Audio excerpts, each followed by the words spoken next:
Juozas visada buvo šiek tiek kitoks nei jo šeima, ir jis tai žinojo. Tikrai jis nebuvo tas, kuris gautų didžiausią dėmesį, tačiau jo gyvenimas tapo tikrų cirku, kai sesuo pradėjo filmuotis TikTok'e. Vietoj to, kad pasidalintų džiaugsmu, ji ėmė juoktis iš jo. Vienas iš jos vaizdo įrašų, kuriame buvo užfiksuota Juozas dėvinti suknelę iš naudotų drabužių parduotuvės, netikėtai tapo sensacija. Negali net sau leisti dizainerio drabužių apdovanojimams, pasakė ji, o jos komentaras, kaip ir jo brolio pastaba, buvo paliktas ten, kur visi galėjo jį pamatyti. Tėvai vietoj to, kad apsaugotų savo sūnų, paspaudė patinka ir dalijosi video su draugais. Naktį, kuomet vyko tėvo įmonės apdovanojimų vakarėlis, Juozas stebėjo, kaip šeima sėdėjo prie stalo, šypsodamiesi kaip karališkieji. Jų elgesys buvo tobulas, tiesi laikysena, puikus drabužiai, juokas, skirtas svarbiems žmonėms.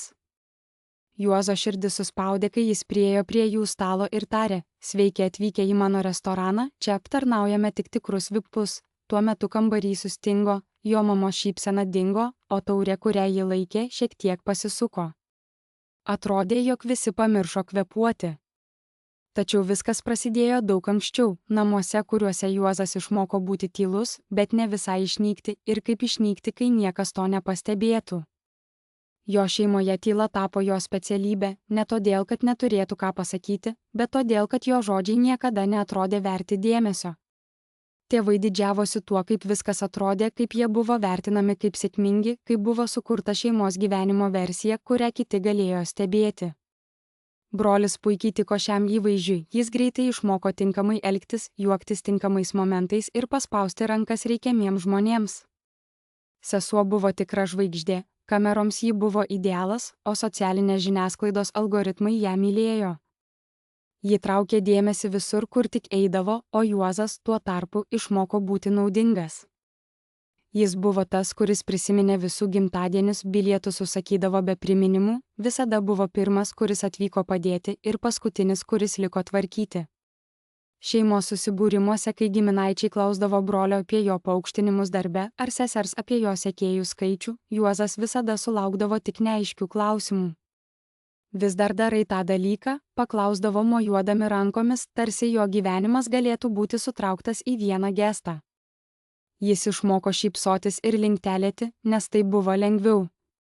Kai sesuo pradėjo filmuoti viską aplinkui, visi apsimetinėjo, kad tai nieko blogo. Tiesiog turinys, sakydavo ji, mojuodama telefonu kaip vaikų žaislu, o ne ginklu. Ji filmavo vakarienės, aprangą, pokalbius ir juos redaguodavo į juokelius. Jei kas nors skųsdavosi, ji juokais atsakydavo, o jei kas nors jausdavo diskomfortą, ji juos vadindavo per jautriais. Tėvai dievino dėmesį, kurį ji suteikė šeimai, ir dalijosi jos vaizdo įrašais grupiniuose pokalbiuose, didžiuodamiesi jos pasiekimais. Brolis visada pridėdavo juokelių, kurie sulaukdavo patiktukų, nes visi tikėjosi, kad jis bus juokingas. O Juozas? Jis tiesiog liko už kadro. Ta naktį, kai buvo filmuojamas vaizdo įrašas, mes susirinkome į tai, ką mano mama vadino ramiu šeimos vakarienę. Tai reiškia, kad stalas buvo puoštas geru apšvietimu ir buvo pakankamai vyno, kad visi pamirštų savo ribas. Aš vilkėjau suknelę, kurią radau sendaikčių parduotuvėje, man patiko jos spalva, o ji puikiai tiko. Mados etiketės man niekada nerūpėjo, nes niekam nereikėjo įrodyti, kad galiu puikiai atrodyti. Niekas nesitikėjo, kad netikėtai pasirodys kamera. Mano sesers balsas skambėjo taip šviesiai ir dirbtinai kaip visada, kai ji rodė savo talentus publikai. Greitas aprangos patikrinimas, ji pareiškė, ir aš žinojau, kad ji jau nukreipė objektyvą į mane. Ji niekada neklausdavo leidimo, tai buvo savaime suprantama. Išgirdau savo vardą dar prieš pamatydama save ekrane, objektyvas lėtai pritraukė, tarsi šviesos prožektorius ieškotų savo tikslo. Ji juokėsi, o jo žodžiai skambėjo lyg iš anksto paruošti, pasiruošę bendrauti. Ji neturi pinigų dizainerių apdovanojimams, mano brolio komentaras pasirodė beveik akimirksniu ir jis buvo pritvirtintas ten, kur visi galėjo jį pamatyti. Vargšė giminaitė, tęsė jis, o mano tėvų patvirtinimai pasirodė vos po kelių minučių, 2 mažų ikonų pavidalu, kurios buvo sunkesnės už bet kokią įžeidimą. Laukiau, kol kas nors sustos, kas nors pasakys, kad to jau pakanka. Bet niekas nieko nesakė. Iki ryto vaizdo įrašas tapo kažkuo, kas nebeturėjo priklausyti mūsų šeimai. Svetimieji jį siuvo, sulėtino ir pridėjo titrus. Kai kurie žmonės mane gynė, bet dauguma ne. Brutalumas nebuvo kūrybingas, jam nereikėjo būti. Jis buvo pažįstamas ir efektyvus, toks, kuris plinta, nes leidimas jau buvo duotas. Mano telefonas visą dieną vibruodavo nuo pranešimų, kurių neatidariau. Nuėjau į darbą, atsakiau į laiškus, priėmiau sprendimus, kurie paveikė kitų žmonių tvarkaraščius ir karjeras. Nepristačiau jokio komentaro apie vaizdo įrašą, nesikviečiau šeimos aiškintis, ko niekada nesulauksiu. Tyla, kai ją pasirinki sąmoningai, tampa strategija. Po 2 dienų mano tėvo įmonė surengė kasmetinius apdovanojimų pietus. Tai buvo toks renginys, kuris apsimetinėjo esantis apie dėkingumą, tačiau tyliai reitingavo kiekvieną dalyvį. Kviestieji buvo vertingi, o vietų išdėstymas politinis. Mano tėvai tai laikė karūnavimu. Mano brolis buvo pasiruošęs savo tinklo juokui, o sesuo kiekvieną savo socialinės žiniasklaidos įrašą buvo suplanuojusi iki minutės. Niekas neklausė, ar aš ateisiu. Jie manė, kad aš būtinai atsirasiu, nes visada taip darydavau. Aš buvau patikima, pamirštama, ta, kuri galėjo užimti vietą, nesukeliant jokių problemų. Kai atvykau, vieta pulsavo energija. Personalas judėjo su įgudusia efektyvumu, o svečiai pasitiko vienas kitą šypsenomis, kurios skaičiavo jų investicijų grąžą. Mano šeima jau buvo ten, tiksliai ten, kur jų tikėjosi, priekyje centre matomi ir patvirtinti. Mano sesuo laikė telefoną taip žemai, kad atrodė, jog bet kuriuo momentu gali pradėti tiesioginę transliaciją. Mano tėvai šypsojosi kiekvienam praeiviui, o brolis patogiai atsilošė savo kėdėje, tikėdamasis, kad ši erdvė sukurta žmonėms būtent kaip jis. Stebėjau juos kurį laiką prieš žengdama pirmyn, ne dėl to, kad norėjau, bet dėl to, kad tai buvo mano vieta. Naktis, kai viskas pasikeitė, prasidėjo su mano užtikrintu balsu. Sveiki atvykę į mano restoraną, pasakiau ir mano žodžiai, nors ir švelnus, skambėjo tarsi galinga bomba. Tuo pačiu metu jie buvo ir švelnus, ir neįtikėtinai garsus. Šioje erdvėje, kur laikui bėgant visi bandė paslėpti savo jausmus, veidai išreiškė sumišimą. Mano motinos šypsena dingo, o jos ranka įsikibo į taurę, lyg bijodama, kad jos stiebelis gali sulūžti. Vis dėlto nė vienas nesukvatojo, o kambarys sustingo. Ta pauzė nebuvo nuostaba, tai buvo pripažinimas, kuris stengiasi iškilti į paviršių. Aš nesiruošiau aiškinti, aiškinimai kviečia ginčius, o aš neieškojau jų pritarimo, nes pritarimas reiškia abejonės. Tiesiog leidausi akimirkai egzistuoti tokiai, kokia ji buvo, neabejotina ir nepuošta. Prieš tą naktį mano šeima turėjo pasakojimą apie mane, tylų, paprastą, saugų. Jie manė, kad esu ta, apie kurią niekada nereikia nerimauti, nes niekada neperžengsiu jiems suteiktos vietos. Jų klaidingas supratimas mano ribų laikė užuomazgą, mano tylą, leidimu, o mano nenorą pasirodyti nepilnavertiškumu. Jie nebuvo pikti tyčia, tai būtų buvę lengviau atleisti. Jie tiesiog buvo patogus, o komfortas gimdo neapdairumą, kuris nesuvokia savęs kaip žiaurumo. Dar prieš vaizdo įrašą, dar prieš šią vakarienę, aš supratau, kad orumas nesiskelbia. Jis laukia, auga ir pasirodo tik tuomet, kai jį iškviečia, ne tam, kad impresionuotų, o tam, kad viską sudėliotų į vietas. Ta naktį nebuvo keršto, kaip tai dažnai suprantama, tai buvo apie derinimą, apie palengvėjimą nebesumažinant savęs, kad kiti jaustųsi geriau. Tai buvo apie tiesos leisti stovėti pačiai, be puošmenų. Nesupratau, kad atėjau ką nors iš jų atimti, aš atėjau sustabdyti ką nors duoti. Kai kambarys vėl pradėjo judėti, kai padavėjai grįžo prie savo darbų, o pokalbiai prasidėjo su nauja energija, aš žengiau žingsnį atgal. Tai nebuvo atsitraukimas, tai buvo leisti akimirkai užbaigti save. Istorija pasikeitė ne dėl to, kad pakėliau balsą, bet dėl to, kad sumažinau toleranciją. Mano šeima sėdėjo tyliai, ko jie niekada nebuvo praktikavę. Prieš mane vakaras tęsėsi, nesirūpinant, kas patiko kokiam vaizdo įrašui, kas juokėsi, o kas tylėjo, kai tai buvo svarbu. Tai buvo pirmas kartas, kai tikrai supratau, kad būti nuvertinamu yra tik nepatogumas, jei tu tuo tiki. Ryte, kai vaizdo įrašas peržengė milijono peržiūrų ribą, mano sesuo jo neištrynė. Ji tiesiog išjungė komentarus, lyg uždarydama duris, palikdama chaoso viduje kam nors kitam. Klipas liko pritvirtintas jos puslapio viršuje, su užsispyrusiu šypsniu ir nepakitusiu antrašte. Šis pasirinkimas atskleidė viską, ką turėjau žinoti apie tai, kaip ji matė situaciją. Jei ji būtų jautusi gėdą, ji būtų viską ištrynusi, jei ji būtų jaučiasi apgailestavusi, ji būtų paskambinusi. Vietoj to ji pasirinko optimizuoti įsitraukimą. Mano telefonas suvirpėjo, tai buvo mano brolio asmeninė žinutė. Nekelk to didesnio nei yra, jis rašė. Žmonės kalba, tai gali paveikti šeimą.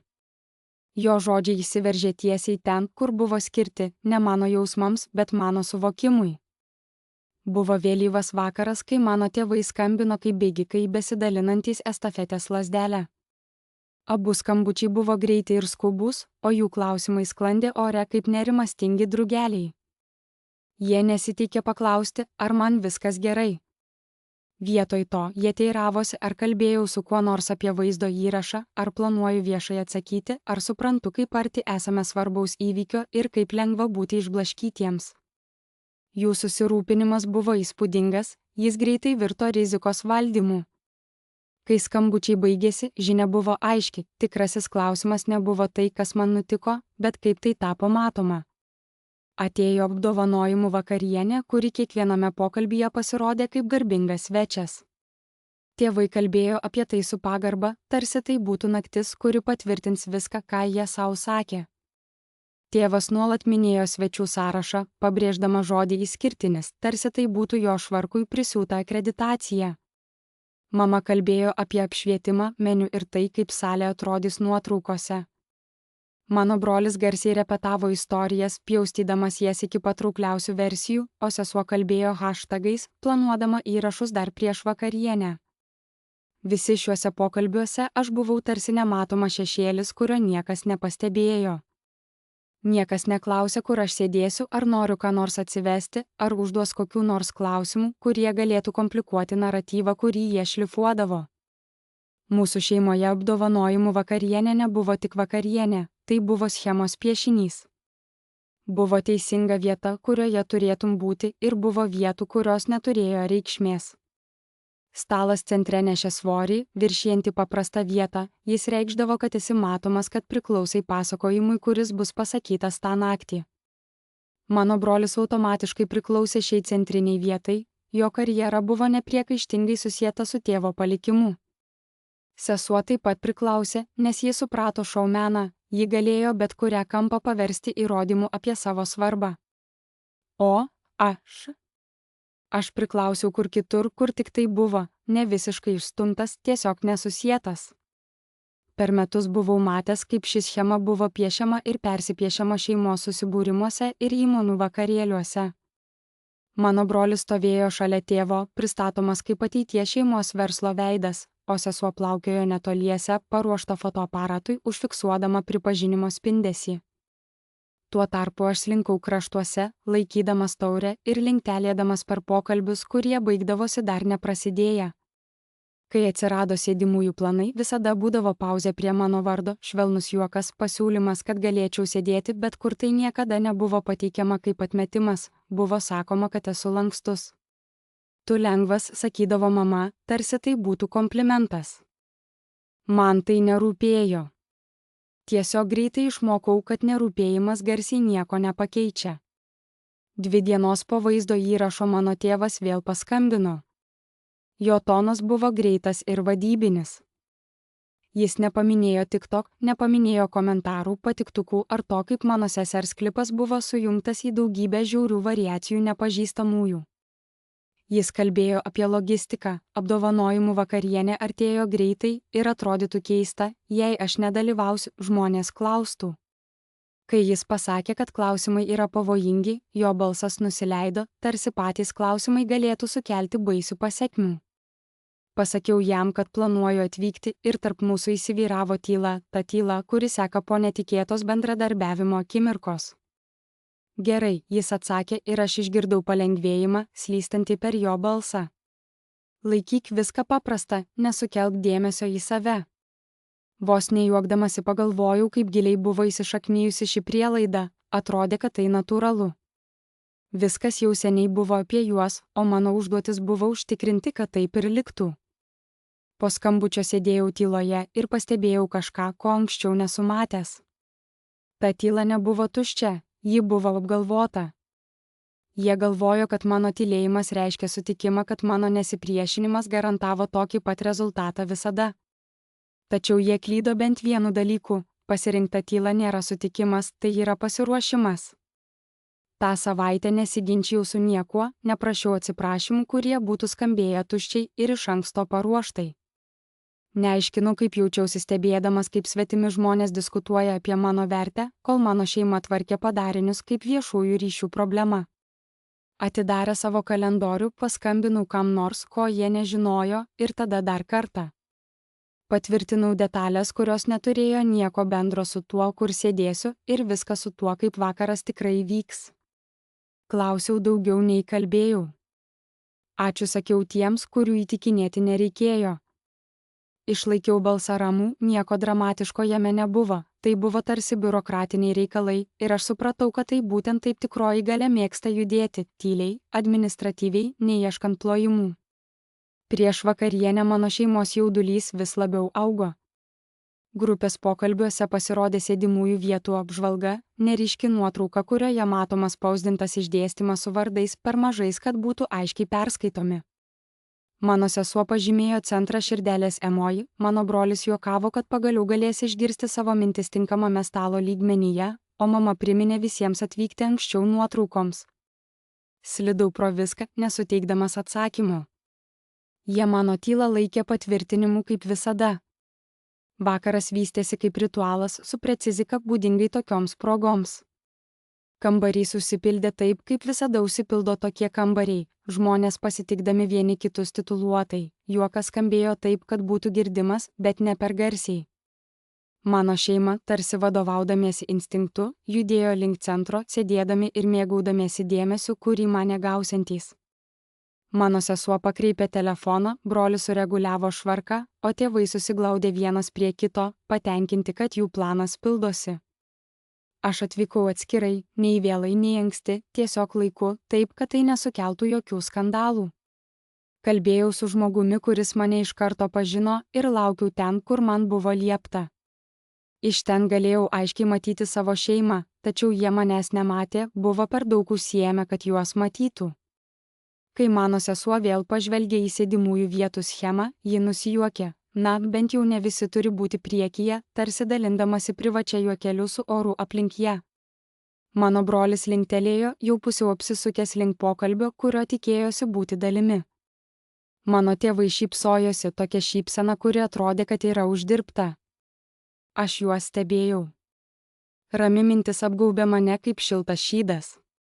Daug metų svajojau apie jausmą, kaip tai būtų, jei daugiau nebejausčiau poreikio siekti to, ko niekada neturėjau. Atsakymas buvo paprastas, tai buvo aiškumas.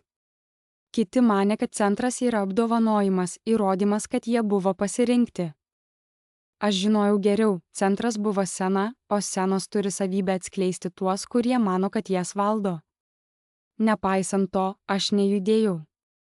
Nėra skubėjimo, nes laikas yra svarbus, o kambarys dar nebuvo pasiruošęs. Kai padavėjai ėjo pro šalį ir pokalbiai pynėsi tarpusavyje, leidausi, kad vakaras susiklostytų taip, kaip mano šeima tikėjosi. Jie manė, kad yra būtent ten, kur priklauso, net nenumanė, kiek laikinas gali būti priklausimo jausmas.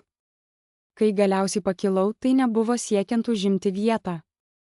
Tai buvo suvokimas, kad vietos gali būti perkelti. Šis skirtumas buvo svarbus. Žengdamas pirmą žingsnį pirmyn, akimirkai susižvalgiau su sese. Jo šypsena mirktelėjo ne dėl to, kad būtų atpažinusi kažką konkretaus, bet todėl, kad kambaryje kažkas pasikeitė, o ji net nežinojo kodėl. Jie manė, kad auksinės stalas yra prizas. Aš žinojau, kad tai buvo prožektorius, o prožektoriai, kai įsijungia, atskleidžia viską. Niekada nežinojo, kuo užsiimu. Ne todėl, kad slėpiau, bet todėl, kad niekada nemanė paklausti. Kai mano vardas pasirodydavo giminaičių ar šeimos draugų pokalbiuose, mano tėvai naudodavo tuos pačius neaiškius frazes, pristatydami mane su išmokta šypsena. Ji dirba paslaugų sektoriuje, užsiima kažkokiu valdymo dalyku. Tai skambėjo nekaltai, beveik dosniai, tarsi jie norėtų visiems sutaupyti detalėms. Tiesa buvo paprastesnė. Detalės reikalauja smalsumo, o smalsumas niekada nebuvo nukreiptas mano link. Šeimos vakarienėse klausimai judėjo numatytais ratais. Mano brolis buvo klausinėjamas apie augimo prognozes ir kitus žingsnius įmonėje, sesuo apie pasiekimus, bendradarbiavimus, prekės ženklų sandorius. Kai kas nors atsisukdavo į mane, dažniausiai tai būdavo klausimas, ar noriu daugiau vandens, ar vis dar gyvenu toje pačioje bute. Jei pradėdavau atsakinėti giliau, akimirka praeidavo, kas nors nutraukdavo, kas nors nukreipdavo pokalbį atgal į saugesnės vietas. Išmokau nebepakilti šios kovos. Kitame gyvenime, kitame kambaryje, mano veikla turėjo didelę reikšmę. Aš turėjau restoraną pavadintą Lauras. Tai nebuvo mažas, nebuvo ir sunkumų patiriantis, tai buvo vieta, į kurią žmonės atvykdavo iš viso šalies. Stalai buvo rezervuoti 3 mėnesiams į priekį, maisto kritikų straipsniai išlovino mūsų dėmesį detalėms, šiltą aptarnavimą, kiekviena vakaro akimirka atrodė kruopščiai suplanuota, tačiau nesukelianti prievartos. Mes buvome paminėti nacionaliniuose žurnaluose, rekomenduojami šefų, kurie galėjo mus atstumti kaip konkurentus, bet pasirinko siųsti savo draugus. Aš pradėjau šią kelionę prieš 8 metus su santaupomis, kurias sukaupiau iš darbų, apie kuriuos mano šeima niekada neklausė, paskolomis, kurias grąžinau anksčiau nei planuota, ir vizija, kuria niekas netikėjo išskyrus mane. Pavadinimas kilo iš prisiminimo, kurį beveik buvau pamiršęs. Kai man buvo 7, mano močiutė nuvedė mane į savo sodą ir parodė lauro krūmą, augantį prie galinės tvoros. Ši augalas reiškia pergalę, pasakė ji, nutraukdama šakelę.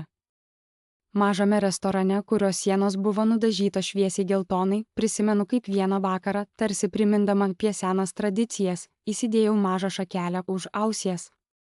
Graikai šią simboliką naudojo savo didvyriams karūnuoti. Deja, mano didžioji močiutė, kurios sodas man visada buvo širdžiai mielas, mirė po 2 metų ir niekas iš šeimos niekada nebekalbėjo apie jo sodą. Tačiau aš prisiminiau, kai pasirašiau nuomos sutartį savo pirmam restoranui. Tuo metu jau žinojau, kaip jis vadinsis, dar net nežinodama, kokią spalvą nudažysiu sienoms. Pirmieji metai man buvo itin sunkus. Prisimenu naktis, kai dirbdavau iki 3 ryto, peržiūrinėdama užsakymus, taisydama klaidas ir mokydamasi visko sunkiausių būdų, nes negalėjau sau leisti samdyti žmonių, kurie jau turėjo patirties. Pirmą kartą, kai klientas grąžino patiekalą, norėjau verkti šaldytuve tarp daržovių dėžių. Ten paspaudusi delnais akis, prisiminiau, kad jei tik praėjusi valandą kitą aptarnavimą, kitą savaitę praeisiu, kažkas pasikeis. Ir tai nutiko pirmą kartą, kai apžvalgoje mūsų restoranas buvo pavadintas vienu geriausių paslapčių mieste. Įspausdinau tą apžvalgą ir priklijavau ją už baro, kur galėjo matyti tik komanda. Mano antra virėja, Grace, su kuria dirbau nuo 3 mėnesio, ją perskaitė garsiai mūsų prieš aptarnavimo susitikimo metu. Komanda aplodismentai sutiko, o aš turėjau atsisukti, kad jie nematytų, kaip man akys drėksta. Tai buvo pirmas kartas, kai kas nors patvirtino mano pastangas, pirmas kartas, kai darbas atrodė, jog gali nuvesti į sėkmę. Grace buvo šalia ir po 8 metų, kai atsisakė pasiūlymų iš didesnių restoranų. Kai paklausiau, kodėl ji liko, ji tik pečiais gūžtelėjo ir tarė, nes tu tikrai klausaisi, nesimuliuoji, kad viską žinai. Tai retas dalykas, negalėjau atsakyti, tad tiesiog padidinau jos algą, tikėdamasi, kad tai pasakys pakankamai. Buvo momentas, kai viskas beveik sugriuvo. Tiekėjas dingo su mano išankstiniu mokėjimu, raktinis darbuotojas paliko be įspėjimų mūsų užimčiausių sezonų, o pastato santechnika sugriuvo taip, kad buvome priversti užsidaryti net 11 dienų. Prisimenu, kaip po vidurnakčio sėdėjau vienas prie baro, skaičiuodamas skaičius, kurie niekaip nesusidėjo, ir vis klausdamas savęs, ar padariau klaidą, kuri gali kainuoti viską. Ta naktį paskambinau tėvams. Nežinau kodėl, gal norėjau, kad jie pasakytų, jog viskas bus gerai, gal tiesiog norėjau išgirsti pažįstamo balso. Mama atsakė po 4 skambučio, skambėjo užimta. Pasakiau, kad man sunku darbe, ji atsakė, o brangioji, visiems pasitaiko blogų dienų, tu tai išspręsi. Klausyk, turiu eiti, tavo tėvas manęs reikia, skambutis truko mažiau nei 2 minutes. Ilgai sėdėjau po to, kai ji padėjo ragelį, žiūrėdama į telefoną, jaučiu, kad kažkas viduje užsidarė, net nesuvokiau, jog buvo atvira. Tačiau aš nesusigūžiau. Radau kitą tiekėją, samdžiau geresnį darbuotoją. Susitariau su pastato savininku ir gavau nuomos sumažinimą mainais už tai, kad pats atliksiu remonto darbus. 3 naktis miegojau ant biuro sofos, kad galėčiau prižiūrėti santechnikų ir elektriškų darbų eigą. Kai vėl atsidarėme, buvome stipresni nei bet kada. Mūsų nuolatiniai lankytojai grįžo, apžvalgos liko teigiamos, mes išgyvenome.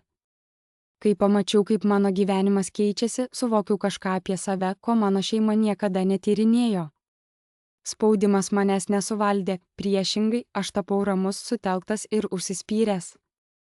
Tie patys bruožai, kuriuos jie laikė ambicijos trūkumu, iš tikrųjų buvo tie, kurie išlaikė mano verslą gyvą. Mano diena Laurel prasidėjo 10 val. Ryto ir nesibaigdavo iki gerokai po vidurnakčio. Aš atvykdavau anksčiau už visus, vaikščiodamas per tuščią valgomojo salę, patikrindamas stalus, taisydamas čia kėdę, ten servetėlę. Tai buvo smulkus dalykai, kuriuos kas nors pastebėtų tik tada, jei jie būtų neteisingi. Tada prasidėdavo pristatymai ir Grace atvykdavo, o virtuvė prisipildydavo paruošimo triukšmo, pokalbių ir retkarčiai skambančio juoko.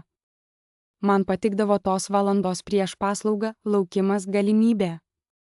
Kiekviena naktis buvo šansas padaryti viską teisingai, suteikti kažkam vakarą, kurį jie prisimins. Turiu nuolatinių klientų, kurie ateina kas mėnesį, pažįsta darbuotojus vardais, siunčia padėkos laiškus po specialių progų, kuriuose mes jiems padėjome švęsti. Vienas vyras pasiūlė savo merginai ranką prie stalo numeris 7 ir ji pasakė taip. Po to jie grįždavo kasmet į savo sukaktis. Moteris surengė savo mamos 80-ąjį gimtadienį mūsų privačioje salėje, o kai jos mama mirė po 6 mėnesių, ji parašė man laišką sakydama, kad ta vakarienė buvo viena iš paskutinių tikrai laimingų naktų, kurias jie praleido kartu. Tokie momentai mane palaikydavo, kai skaičiai tapdavo siaubingi, atsiliepimai griežti, o įsekimas privertė abejoti, ar visa tai verta. Mano dienos buvo struktūruotos sprendimais, kurie neleido vietos neaiškumams. Aš koordinavau komandas, kurios neturėjo laiko spėlioti. Patvirtinau biudžetus, kurie reikalavo atsakomybės. Sėdėjau susitikimuose, kur nuomonės turėjo svorį, nes po jų sekdavo pasekmės. Nieko darbe nesidomėjo, iš kur mano drabužiai, niekas nesidomėjo, ar aš priklausau. Kai kalbėjau, žmonės klausydavosi ne dėl to, kad reikalavau dėmesio, bet todėl, kad tai turėjo prasmę. Šis kontrastas man buvo painus. Išeidavau iš darbo jausdamasi suderintas ir pajėgus, o įžengęs į šeimos vakarienę pajusdavau kaip sugriūnu. Tai nebuvo tai, kad tapdavau kitų žmogumi, tiesiog ta versija manęs, kurią jie atpažino, buvo nuspręsta seniai ir viskas, kas buvo už jos ribų, tyliai ignoruojama. Mano telefonas vibruodavo per susitikimus, gaudamas žinutes iš namų apie renginius, kuriuose manęs nesiklausė apie pagalbą planuojant, apie apdovanojimų vakarienės priminimus, laiką ir drabužių aptarimus. Niekas niekada nepaklausė, kaip praėjo mano diena, ar ką aš dirbu. Jie nenorėjo manęs išbraukti iš savo minčių, jie paprasčiausiai manęs nesvarstė. Etiketė, kurią jie dažniausiai naudojo, buvo neambicingas. Tai jis prūsdavo lengvai, apsirengus kaip rūpestis. Tu nesikeli kaip tavo brolis, kartą pasakė mano tėvas, tarsi tai būtų diagnozė. Bent jau esi stabilus, pridūrė mano mama, tarsi stabilumas būtų paguodos prizas už tai, kad nenoriu daugiau. Mano sesuo mėgo viską paaiškinti žmonėms, kol aš spėdavausi pasisakyti. Ji nemėgsta dėmesio, atsakydavo. Tai nebuvo netiesa, bet tai nebuvo ir tiesa. Aš nebėgdavau nuo dėmesio, aš vengdavau vaidinti žmonėms, kurie triukšmą laikė verte. Laikui bėgant mūsų namuose buvo sukurta keista kalba, tarsi maža paminkštinta ašimi, kuri puikiai įsiliejo į šeimos pasakojimą. Aš buvau ta, kuri niekada nesistengė išsiskirti, kuriems reikėjo mažai ir kuri galėtų prisitaikyti, bet kur tai buvo patogu visiems aplinkiniams, nes niekas neturėjo keisti savo lūkesčių ar daryti vietos man. Sėkmė mūsų namuose buvo dalykas, kurį reikėjo demonstruoti. Jei to nedemonstravai, tai tarsi ir neegzistavo. Prisimenu vieną vakarienę, kai dar tikėjau, kad entuziazmas gali turėti reikšmės. Tuo metu rengiau didelį renginį, pirmą kartą privačios investicijų bendrovės užsakytą visą mūsų vietą vienai vakarieniai. Didžiavausi tuo, nors ir tyliai kaip tas, kuris džiaugiasi, kai sunkus darbas pagaliau atsiperka. Vakarienės metu, kai pokalbis atrodė saugus, užsiminiau apie tai. Tačiau mano brolis įsiterpė, nukreipdamas kalbą link savo klientų, o mama tik linktelėjo ir paprašė perduoti duoną. Visi sutiko, kad apie tai pakalbėsime vėliau, bet tas vėliau niekada neįvyko. Mano žodžiai dingo tarp kitų balsų, tapdami fono triukšmu. Grįžusi namo tą naktį sėdėjau tamsiame kambaryje ilgai, nesiverkdama, tik ramiai jausdama nematomumo naštą prieš žmones, kurie turėjo mane geriausiai pažinti. Kitą rytą pakilau, nuėjau į darbą, atlikau savo pareigas ir niekam nepaminėjau vakarienės. Koks būtų buvęs tikslas? Tuo metu kažkas pasikeitė, ne iš pykčio, o iš aiškumo. Supratau, kad aiškinimasis nieko nepakeis, tik išvargins mane, tad nutraukiau konteksto teikimą, kai jo niekas neprašė. Nustojau taisyti samprotavimus, kurie nebuvo pakankamai smalsus, kad rūpintųsi. Savo darbą palikau ten, kur jis priklausė, erdvėse, kurios jį suprato. Namuose viskas tapo paprasčiau, leidau jiems manyti, ką nori. Tyla tapo mano savisaugos būdu. 3 savaitės prieš apdovanojimų vakarienę mano pašto dėžutėje pasirodė kalendoriaus kvietimas. Tema atitiko renginį, apie kurį mano šeima kalbėjo mėnesiais. Tėvo įmonė pasirinko Laurel kaip vietą, tačiau jie nežinojo, kad tai buvo mano. Užsakymas buvo atliktas per įprastus korporacinius kanalus, kuriais rūpinosi koordinatorius, neturintis nemenkiausio supratimo apie mano šeimos ryšį. Kai pamačiau patvirtinimą, perskaičiau jį 2 kartus ne todėl, kad būčiau nustebinta, o todėl, kad 2 atskiras gyvenimo trajektorijas, kurias jau metus ėjau, pagaliau susikirs. Ilgai sėdėjau prie savo stalo po to, kai perskaičiau tą laišką, rankos šiek tiek drebėjo, ne iš baimės, o iš kažko, ko negalėjau pavadinti. Galbūt tai buvo laukimas arba keistas vertigo, stebint, kaip 2 atskiros gyvenimo linijos susiduria. Niekam nesakiau ir nekeitau savo planų.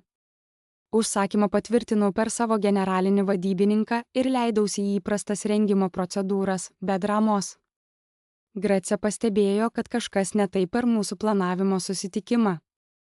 Viskas gerai? Paklausė tiesiai žiūrėdama man į veidą. Atrodo, kad esi įsiblaškiusi, šeimos reikalai, atsakiau, kas buvo pakankamai tiesa. Ji linktelėjo ir nepaspaudė toliau, o aš žinojau, kad šis momentas gali viską pakeisti.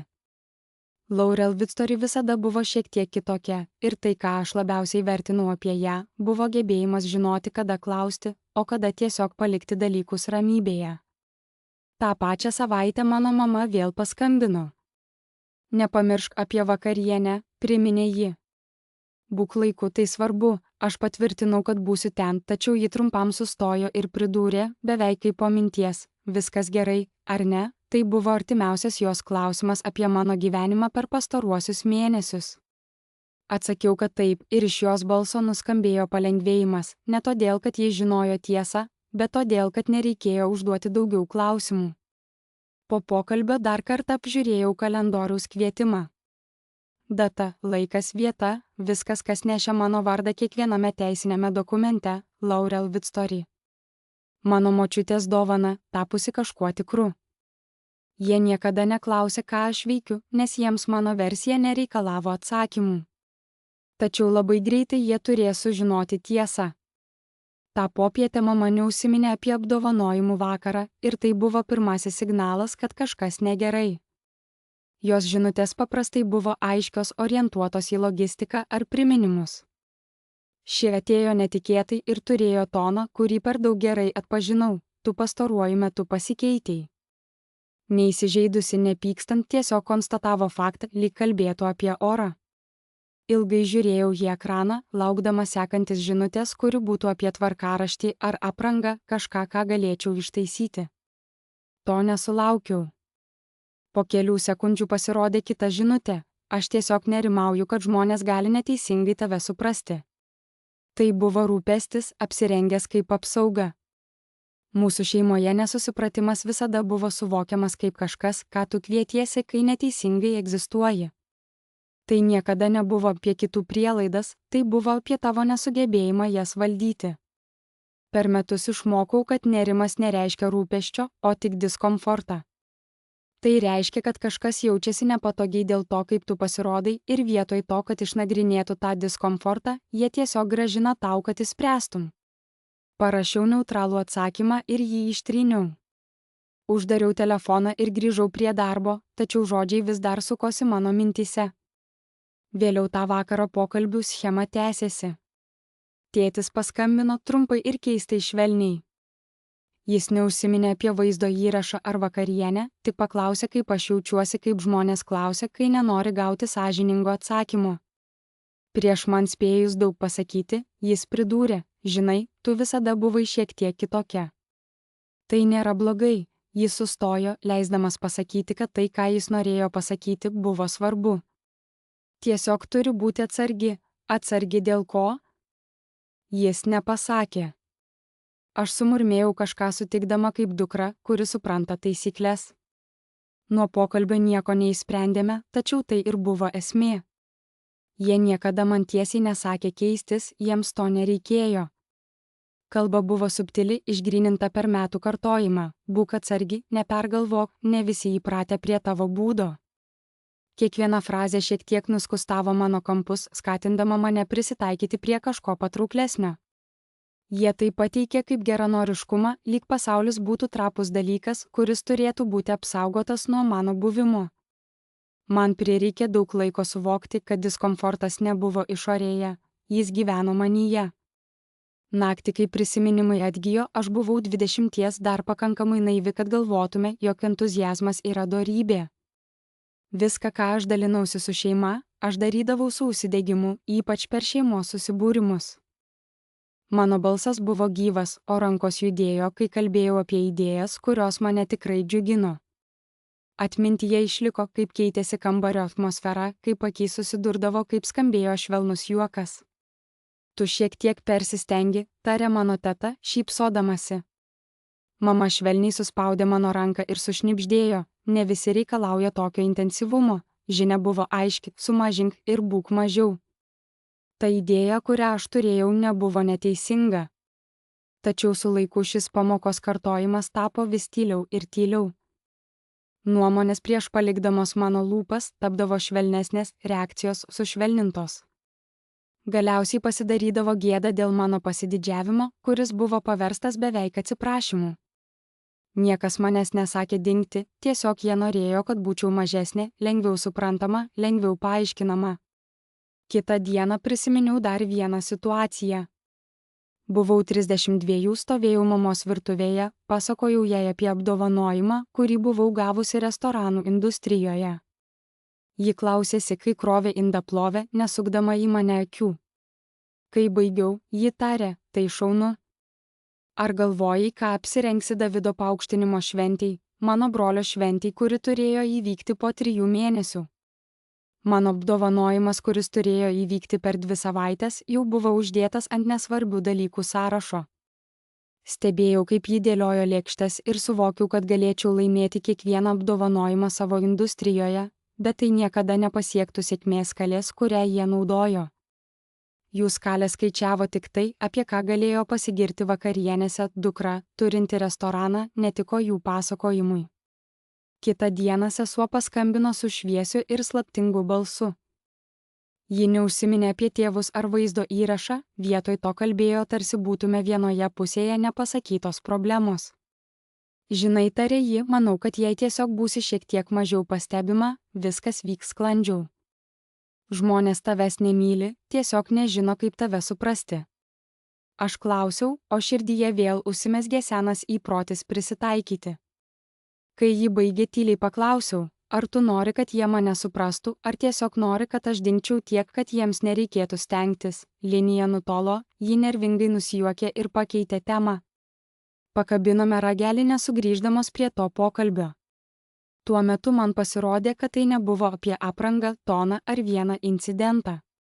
Tai buvo apie leidimą, kas turi teisę užimti vietą ir kokiomis sąlygomis mano šeima buvo patenkinta manimi, kol aš atitikau jų priimtą versiją.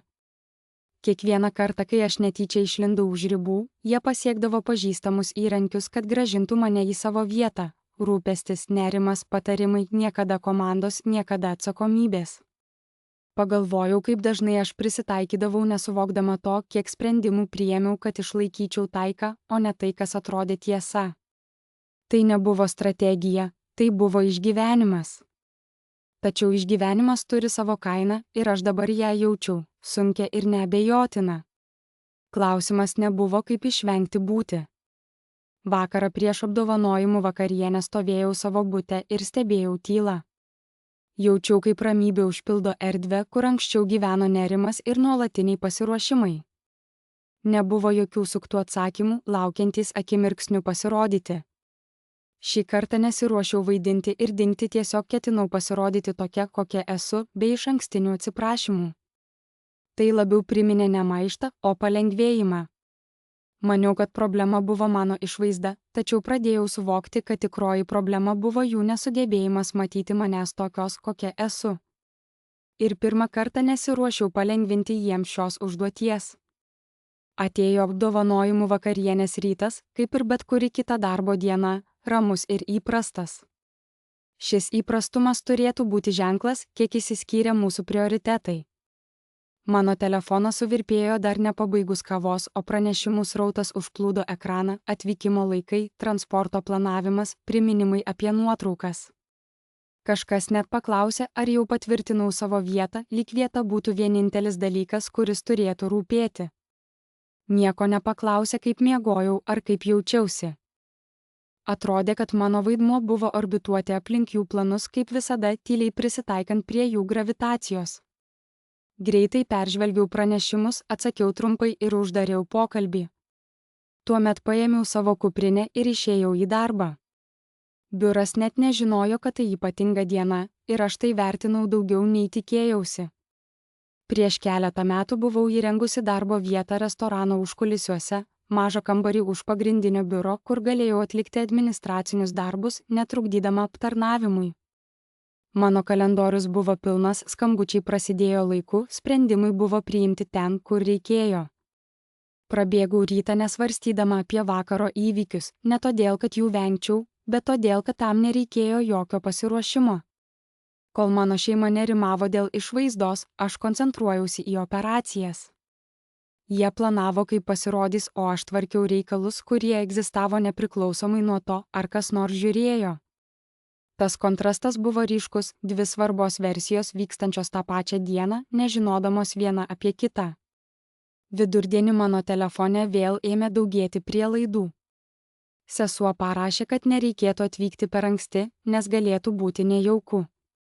Buvo akivaizdu, kad mano šeima buvo pasiruošusi šiai ypatingai naktiai. Mano brolis su šypsena veide patarė man, kad atvykus laikyčiausi arti jo, kad jis galėtų pristatyti mane kitiems. Tėvas pridūrė, kad man tereikia pasirodyti. Šis paprastas nurodymas, kaip vėliau supratau, turėjo didelę reikšmę. Jis nebuvo suinteresuotas, kaip aš ten pateksiu, ar ko man reikia, ar kokie mano planai tą vakarą. Atrodė, kad visi mano žingsniai buvo suplanuoti be mano sutikimo. Iš darbo išėjau kaip visada, ne anksčiau ir neskubėdamas. Miestas aplink mane judėjo tarsi nesirūpindamas šeimos dramomis ar socialiniais pasirodymais. Kai pagaliau atvykau į vietą, mano šeima jau buvo ten. Juos pasitiko sugrįžtantys visi kartu, jų energija buvo vieninga. Įžengė į vidų kaip grupė, juos pasitiko personalas, kuris atpažino jų vardus ir su įgudusiu efektyvumu nukreipė juos į priekį. Stebėjau iš tolo, kaip jie buvo priimti, pasitikintys ir neskubantys, jau įsitikinę, kad ši naktis priklauso jiems. Aš pasirinkau kitą kelią, atvykau vienas ne todėl, kad būčiau buvęs pašalintas, bet todėl, kad pati nusprendžiau neprisijungti prie jų eisenos. Nebuvo jokios eilės, kurioje reikėtų stovėti, jokios būtinybės save pristatyti. Personalas užmetė akį į mane, trumpam sustojo, tačiau atpažinęs linktelėjo. Šis trumpas ir beveik nepastebimas kontaktas buvo visiškai kitoks nei tai, ką patyrė mano šeima. Man buvo parodytas šoninis koridorius, skirtas tiems, kurie priklauso šiai operacijai, o ne auditorijai.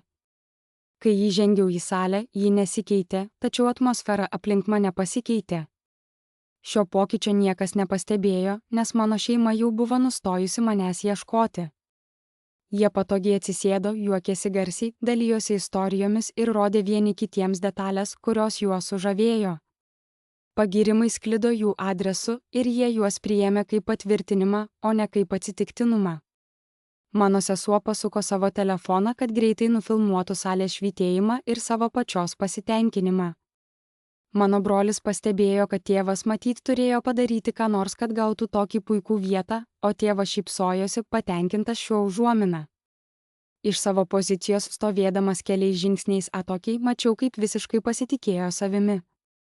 Jie tikėjo, kad aplinka atspindi jų statusą. Nepastebėjo, kaip lengvai aplinkybės gali būti supainiotos su veidrodžiais. Aš nepriejau prie jų, likau ten, kur buvau, stebėdamas be skubėjimo. Pro šalį ėjo vyresnysis personalo narys, sustojo ir švelniai paklausė. Atsakiau taip pat tyliai, o jis linktelėjo, parodydamas supratimą. Šis trumpas dialogas užtruko kelias sekundės, tačiau mano šeima to nepastebėjo, per daug užsiėmę buvo savo pasirodymų, per daug mėgaudamiesi iliuziją, kad viskas, kas vyksta aplink, yra jų pačių svarbos rezultatas. Kai programa artėjo prie savo starto, kambarys užsipildė tyliu laukimu. Stiklai pakilo ir mano sesuo paskelbė, kad ši naktis yra verta šventės. Jos balsas skambėjo pakankamai garsiai, kad pasiektų artimiausius stalus, o mano šeima pakėlė tostą už sunkų darbą, gerą laiką ir pasitenkinimą būti tinkamoje vietoje. Nesijaučiau noro nutraukti jų džiaugsmą, šis momentas nereikalavo mano buvimo, bet reikalavo jų pasitikėjimo. Stebėjau, kaip žmonės pradėjo žvelgti į kambarį kitaip. Maži pokyčiai lyg bangos plito į šonus. Pokalbiai sustojo ir vėl prasidėjo, dėmesys staiga pasikeitė kaip srovė keičianti kryptį. Viskas, kas vyko, nesusiję su mano šeima, ir jie to nepastebėjo, nes nežiūrėjo į šonus. Jau buvo nusprendę, kur glūdi svarba, ir ji nebuvo šalia. Leidau atstumui atlikti savo darbą. Tiesoje kyla įtampa, kai ji yra beveik matoma, bet dar neatskleista. Dabar jaučiau, kaip oras sustangrėjo. Mano šeima vėl juokėsi, visiškai nesuvokdami, kad sėdi svarbiausioje kambario vietoje, nesuprasdami, jog svarba turi mažai ką bendro su tuo, kur sėdi, ir viskas su tuo, kada esi pastebėtas. Kai šviesos pasikeitė ir pirmieji dėmesio spinduliai sutelko į priekį, aš pasiėmiau kvapą ne tam, kad susitvarkyčiau, bet tam, kad pažymėčiau akimirką. Jie buvo ten, kur manė, kad turi būti, ir tai buvo klaida. Jie buvo tinkamoje vietoje, bet neteisingoms priežastims, įsitikinę, kad vaizdas iš jų stalo pasakoja visą istoriją. Jiems nešovė į galvą ieškoti manęs, nes jų mintise aš niekada nepalikau šonų. Dar kartą pakėlė stiklą, mano sesuo paskelbė, kad naktis tobula. Nepasukau lūpų, nesijuokiau, tiesiog pripažinau, kaip tiksliai sutapo laikas. Jie manė, kad sėdi pačioje prestižinėje vietoje, nesuprasdami, kad iš tiesų sėdi ten, kur turėjo būti, laukdami momento, kai kambarys pagaliau pastebės, kas visada buvo šalia. Žengiau žingsnį pirmyn, nesiremdama savimi, ir kambarys pasikeitė, lyg būtų manęs laukęs. Nebuvo staigaus tylos, jokių dramatiškų žvilgsnių, tik subtilus kūnų ir dėmesio persiskirstimas, sukūręs aiškų kelią, kurio prieš tai nebuvo. Personalas instinktyviai pasislinko, ne todėl, kad prašiau, bet todėl, kad atpažino kažką pažįstamo mano judesiuose, mano priklausomybėje nuo srauto, o ne kovojant su juo. Neskubėjau, nesidairiau į šeimos veidus, leidau atstumui artėti savo tempu, kiekvieną žingsnį atlikdamas ramiai, neįkainojamai nešdamas svorį, kuris nereikalavo žodžių. Iš jų stalo pokyčiai pirmiausia pasireiškė kaip sutrikimas, kol pagaliau suprato, kad tai aš. Mano sesers juokas nutrūko vidury sakinio, garsas virto nepatogių pauzė. Ji nuleido telefoną, tiesioginiam srautui, kurį buvo pusiau pamiršusi, dingo iš jos mąstymo. Jos akys susiaurėjo, ji pasilenkė prie brolio ir šnabždėjo kažką aštraus. Pavakare, kai šviesa pradėjo blėsti, atmosfera salėje tapo vis labiau įtempta. Mano sesers akys, pripildytos nepatikėjimo, šoko tarp manęs ir aplinkinių. Jie be jokių abejonių pasitraukė į šonus, nes mano brolis sekė jo žvilgsnį, jo veido išraiška tarsi sukietėjo, kai jis ieškojo kas nors, kas galėtų įsikišti, kas nors, kas galėtų paaiškinti, kodėl viskas vyksta būtent taip. Tačiau niekas nesikišo. Mano tėvas, vėliau pastebėjęs pokyčius, išlaikė savo įgudusi šypseną, bet ji truko per ilgai, kol galiausiai ėmė blėsti. Jis persislinko sėdynėje, tarsi ieškodamas užuominos, kodėl kambarys aplink jį taip staiga pasikeitė. Kuo arčiau priartėjau, tuo labiau jaučiau, kaip visa erdvė persitvarko. Pokalbiai, kurie anksčiau buvo skirti mano šeimai, pradėjo plaukti kitur. Keletas svečių, kuriuos pažinojau, vos linktelėjo, tarsi pasakydami sveiki, tačiau tai buvo tik momentiniai, be ceremonijų prisipažinimai. Jie nesustabdė manęs, nesikreipė, nesiekė parodyti artumo. Tai buvo pripažinimas, kurio nereikėjo įrodinėti. Mano šeima stebėjo šią sąveiką su vis didėjančiu nerimu.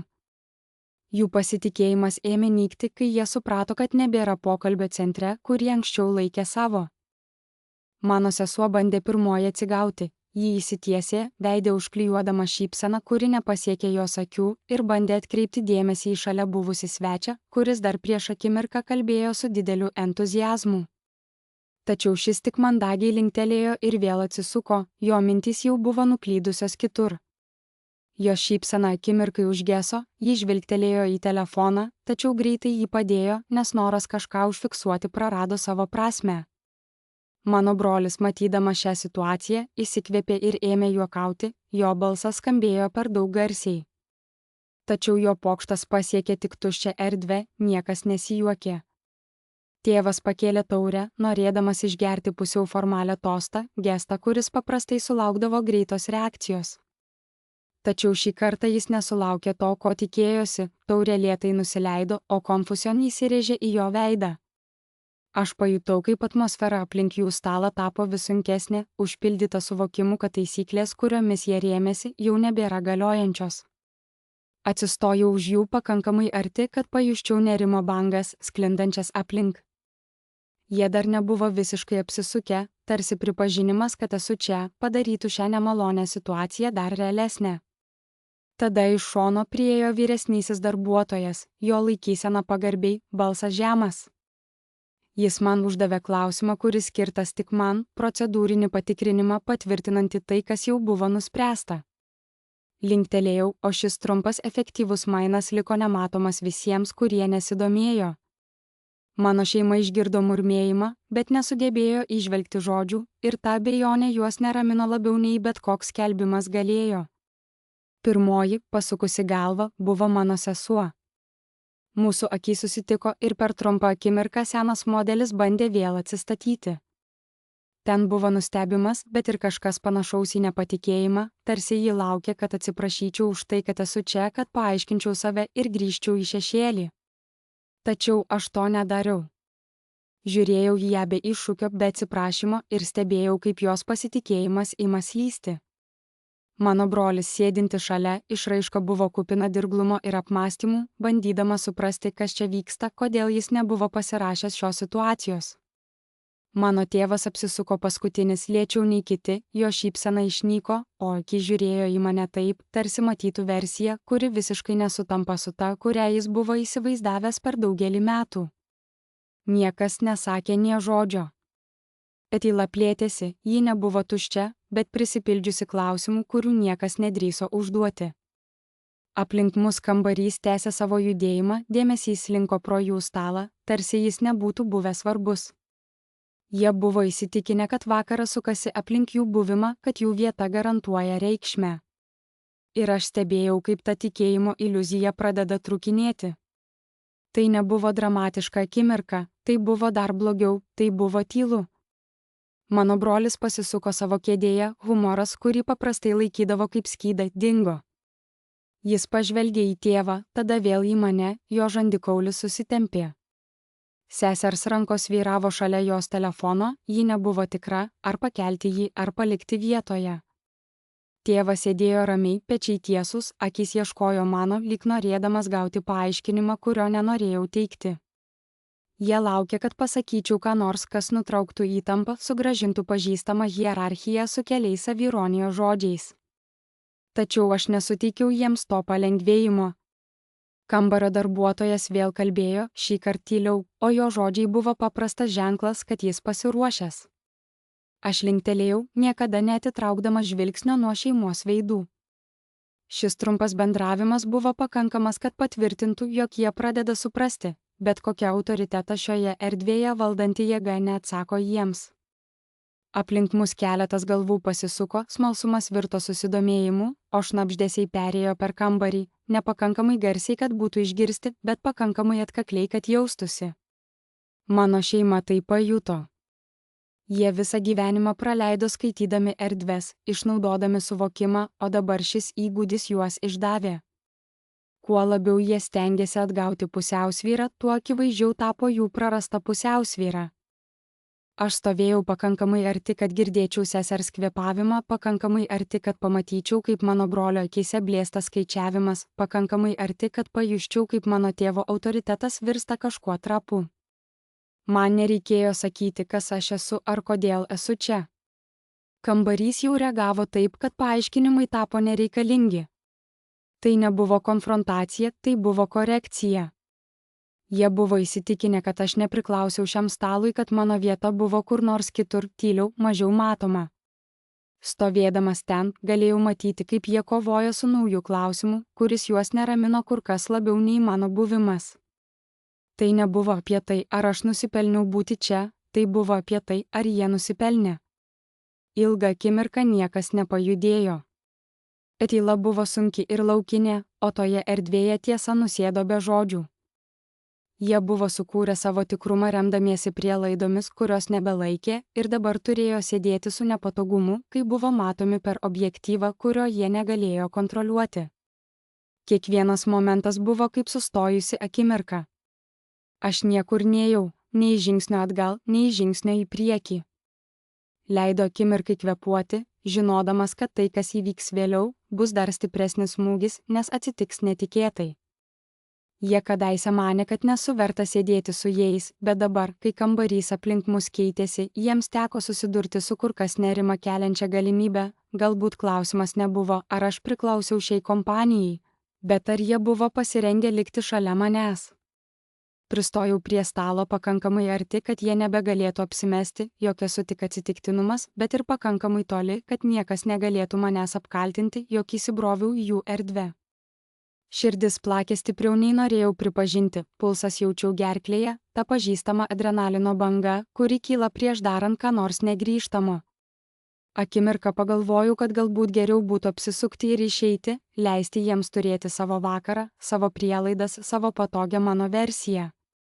Bet aš praleidau 38 metus besisukinėdamas. Nekreipiau dėmesio į savo gerklę, nesakiau jokio vardo. Leido tylai užsitęsti, kad jie atrodytų apgalvota, ir tada kalbėjau balsu, kurio labiausiai norėjau, kad skambėtų ramiai.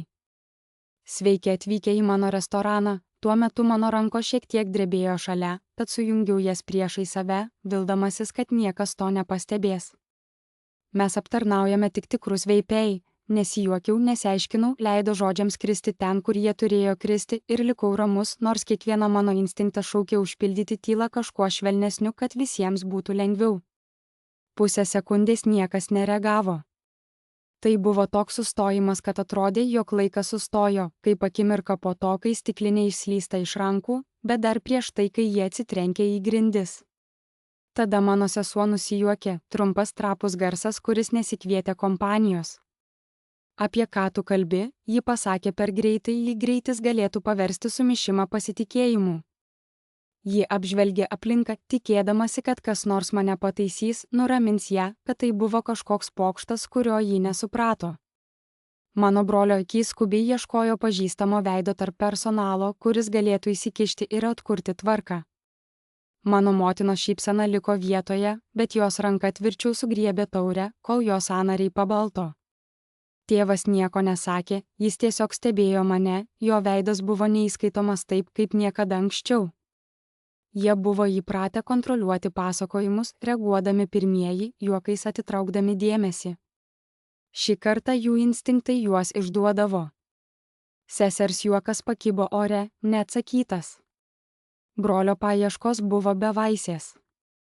Motinos šypsena ėmė drebėti iš pastangų, o tėvas liko tylus, ir ta tyla buvo garsesnė už bet kokį atmetimą, kurį jis galėjo pasiūlyti. Tada iš mano šono priartėjo vyresnioji vadovė Rachel, įžengusi į erdvę taip natūraliai, tarsi visada būtų buvusi šios scenos dalis. Ji nežiūrėjo į mano šeimą, kai kalbėjo, jos dėmesys liko man. Jos tonas buvo pagarbiai profesionalus, ji kreipėsi į mane vardu, kaip žmonės daro, kai yra įpratę tai daryti. Vakaras, tarsi apgaubtas stebuklingos atmosferos, pasukojo nauja kryptimi. Mažas klausimas, kurį uždaviau, ir dar mažesnis atsakymas, kurį gavau, tiesioginė prasme pakeitė viską aplink. Nėra kalbų apie pinigus, jokių nuosavybės deklaracijų, tik paprastas autoriteto pripažinimas, išsakyta be ceremonijų. Mano sesers veidas išblyško, kai ji suvokė, ką tai reiškia. Ji žiūrėjo iš Rachel į mane, jos lūpos judėjo lyg bandydamos ištarti žodžius, kurių ji nedrįso ištarti. Mano brolis šiek tiek atlošė galvą, jo akis ėmė neramiai skaičiuoti, kas čia vyksta ir ką jis praleido. Mama, laikydama taurę, laisviau ją sugriebė, o vėliau vėl stipriau suspaudė, kai suprato, kad niekas neateis ir nepadės išeiti iš šios akimirkos. Tėtis giliai atsiduso, jo pečiai šiek tiek nusileido, tai buvo pirmas akivaizdus ženklas, kad jis suvokė, jog kažkas esminio pasikeitė aplink mus, aplinka pasidarė įtempta, nepastebimos kalbos šurmulys ėmė nykti. O keletas svečių jau drąsiai žvelgė į mus, jų smalsumas nebeslėpėsi. Aš nesiplėčiau, nesukau galvos, kaip viską paaiškinti. Vietoj to uždaviau Rachel praktišką klausimą apie laiką, ar viskas paruošta pagal planą. Jie atsakė iškart su pasitikėjimu, lyg mano buvimas ir mano vaidmuo būtų patys natūraliausi dalykai pasaulyje. Šios akimirkos paprastumas dar labiau sustiprino situacijos rimtumą, tai nebuvo nesusipratimas, tai nebuvo pasirodymas, tai buvo struktūra.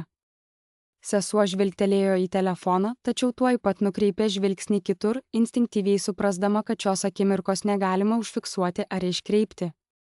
Mano brolis išsivalė gerklę, atrodė, kad nori kažką pasakyti, tačiau suvokęs, kad nebežino, su kuo kalbėti, tiesiog uždarė burną. Mama, žvelgdama į stalą, matė iškraipytą savo atspindį stiklinėje. Tėtis galiausiai prabilo, mano vardas, ištartas atsargiai, skambėjo tarsi jam būtų svetimas. Jo balse nebuvo kaltinimų, nebuvo pykčio, tik neapibrėžtumas.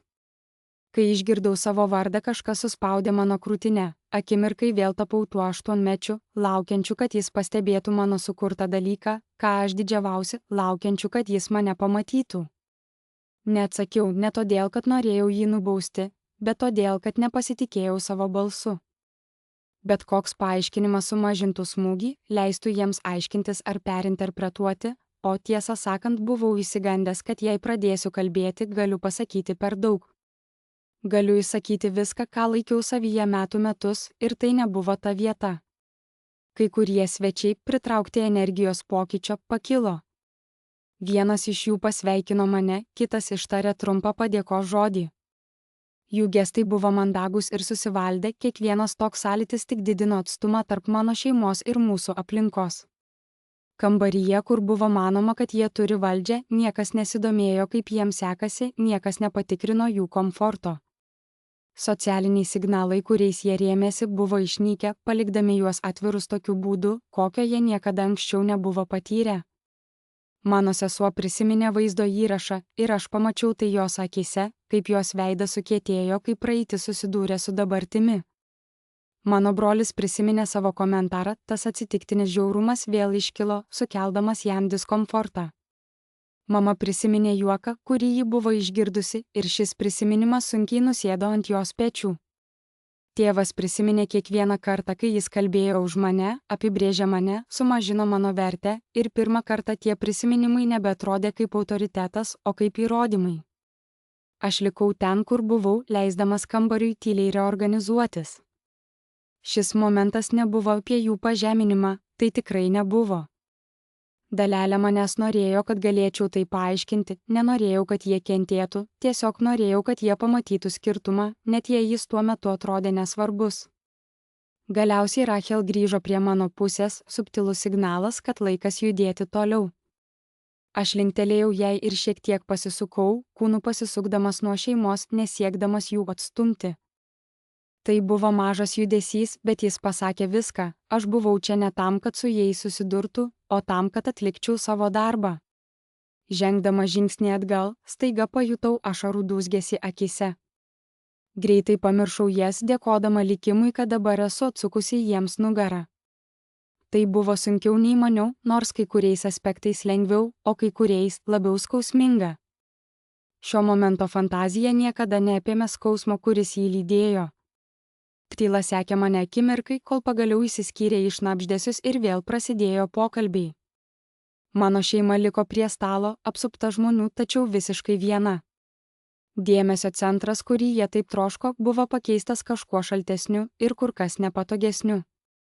Jie manęs nesekė, nesustabdė, negalėjo. Kambarys jau buvo priėmęs sprendimą. Aš neatsisukau. Norėjau, bet to nepadariau. Atsisukimas būtų reikšmės kažko prašymą, pripažinimo, atsiprašymo ar supratimo, ir aš per daug metų to prašiau. Aš neatėjau įrodyti, kas aš esu, aš atėjau, kad leistų jiems pamatyti tai, ko jie niekada nesivargino išmokti, ir dabar, kai jie tai matė, pasekmės nebebuvo mano atsakomybė. Stalas nepasikeitė, bet kambarys iš tiesų transformavosi. Mano šeima liko sėdinti ten, kur ir buvo, rankos sulankstytos, taurės per pusę pilnos, laikysena įtempta, tarsi prisiminimas apie pasitikėjimą. Tačiau erdvė aplink juos pasidarė plonesnė, tarsi pats oras būtų nusprendęs cirkuliuoti kitur. Pokalbiai, kurie anksčiau kreipėsi jų link, dabar buvo pasisukę, o juokas iš kitų stalų pakilo ir praskriejo pro juos, nesugavęs jų dėmesio. Jie vis dar buvo matomi, vis dar buvę, bet nebepriklausomi nuo nieko, kas iš tiesų turėjo reikšmę. Supratimas atėjo pakankamai lėtai, kad būtų žiaurus. Aš stebėjau iš kitos kambario pusės, užsiimdama detalėmis, kurios tapo antrąją prigimtimi per tuos metus ir tikrindama, kaip sekasi visiems aplink. Tamsus vakaras skleidė nerimą, kai virtuvėje patvirtinome kito patiekalo pateikimo laiką, užtikrindami, kad padavėjai turėjo viską, ko reikia. Tai buvo kasdieniai dalykai, kuriuos atlikdavau kiekvieną naktį, nepriklausomai nuo to, kas sėdėjo prie stalo. Tačiau šį kartą viskas buvo kitaip ir apsimesti, kad viskas normalu, pareikalavo daugiau pastangų, nei tikėjausi. Mano sesuo pirmiausia bandė atgauti tai, ką buvo praradusi. Ji tiesiai iškėlė pečius, nusišypsojo su įgudusia lengvumu ir vėl paėmė telefoną, ieškodama kampo, kuris paaiškintų šią akimirką.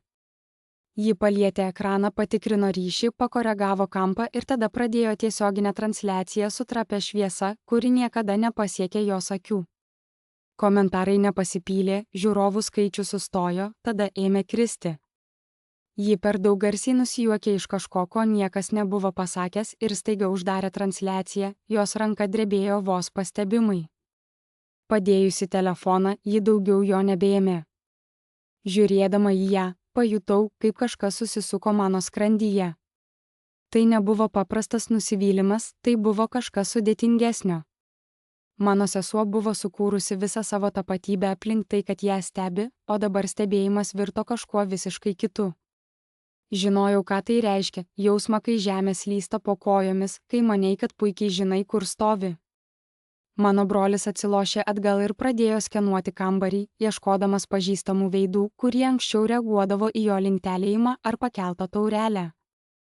Jis atsistojo, išlygino švarką ir su šypsena, kurią buvo panaudojęs 100 kartų, priėjo prie vieno iš jų. Vyras mandagiai atsakė į pasveikinimą, bet žvilgsniu praskriejo pro jį ir atsiprašė, tarsi jo žodžiai būtų buvę nuoširdus, tačiau galutiniai. Mano brolis akimirką pakibo, tada atsitraukė, o šypsena susitraukė į mažesnę, labiau saugojamą. Jis bandė dar kartą su kitu pažįstamu veidu, tačiau sulaukė išsiblaškiusio šypsnio ir greito pasitraukimo. Kiekvienas bandymas nuplėšdavo jo pasitikėjimo sluoksnį, palikdamas tik diskomfortą, iš kurio jis negalėjo išsisukti juokais. Mano mama, paspaudusi ranką, kvietė personalą. Jos judesys buvo subtilus, tačiau pasitikėjimas, kuris kyla žmonėms, kai jie tikisi paslaugos be jokių klausimų. Personalas priėjo, atidžiai išklausė ir atsakė nepriekaištingai profesionaliai, bet be šilumos. Nėra pagarbos, nėra ypatingo dėmesio, tik taisyklės taikomos vienodai. Mama linktelėjo, padėkojo ir stebėjo, kaip jie toliau juda, nepasilikdami. Jos lūpos suspaustos, o mandagumo kaukė pagaliau ėmė slysti, kai ji suprato, kad mandagumas nėra tas pats, kas prioritetas. Aplinkui pradėjo sklisti šnabždesiai, nepakankamai garsus, kad iššūktų, nepakankamai drąsus, kad konfrontuotų, tačiau atkaklus klausimai plaukė iš stalo į stalą, smalsumas aštrėjantis į spekulacijas. Kas ji? Kodėl vadybininkas atidavė pagarbą jai? Kokia jos rolė čia? Niekas tiesiai neatsakė, niekam to nereikėjo. Neigimo nebuvimas kalbėjo garsiau nei bet koks paaiškinimas galėjo. Rachel rado mane prie virtuvės įėjimo, jos veidas buvo profesionaliai neutralus, tačiau akiais klausdamos. Viskas gerai? Tyliai paklausė. Nodama tada purtiau galvą, o tada tiesiog šyptelėjau. Nežinau, prisipažinau. Maniau, kad jausiuosi kitaip kaip, ji paklausė, o aš apmąsčiau klausimą. Nežinau, atsakiau. Buvo akimirkos, kai atrodė, kad laimėjimas ar palengvėjimas turėtų būti akivaizdus, tačiau man buvo sunku rasti tinkamą žodį. Paprasčiausiai jaučiausi pavargęs. Rachel, mano kolegė, linktelėjo, tarsi suprasdama, nors negalėjo suvokti visko, kas vyko mano galvoje. Ar nori, kad ką nors sutvarkyčiau? Galbūt užtikrinti, kad jie jaustųsi patogiai? Paklausė ji. Ne, atsakiau ir nuoširdžiai tai turėjau omenyje. Tiesiog elkite su jais kaip su bet kuriais kitais svečiais. Tai viskas, ko noriu. Ji dar kartą linktelėjo ir nuėjo spręsti kitų reikalų, palikdama mane su savo mintimis. Tuo tarpu mano tėvas pasilenkė prie mano brolio, jo balsas buvo tylus ir kontroliuojamas. Negalėjau išgirsti, ką jis sakė, bet galėjau įsivaizduoti, kaip jis bando pateikti tai kaip nesusipratimą, viešųjų ryšių sutartį ar net atsitiktinumą, kuris buvo išpūstas. Mano brolis tuojau pat tai priėmė, nudžiugęs ir pridėdamas savo paaiškinimus. Mama klausėsi tyliai, žvelgdama į stalą, pirštais glostydama savo taurės stiebą. Ji nesutiko, bet ir nesiginčijo, jos tylėjimas turėjo daugiau svorio, nei abu vyrai galėjo suprasti. Mano sesuo vėl paėmė telefoną ne tam, kad transliuotų, o kad naršytų. Jos nykštis judėjo greičiau, ieškodamas kažko pažįstamo, kas ją galėtų sugrąžinti į realybę. Žinojau, ką ji ras, vaizdo įrašas, kuris viską pradėjo, vis dar buvo ten. Ir dabar komentarai jau buvo pasikeitę, vietoje juoko atsirado sumišimas, klausimai, pripažinimas, kylantis realiu laiku.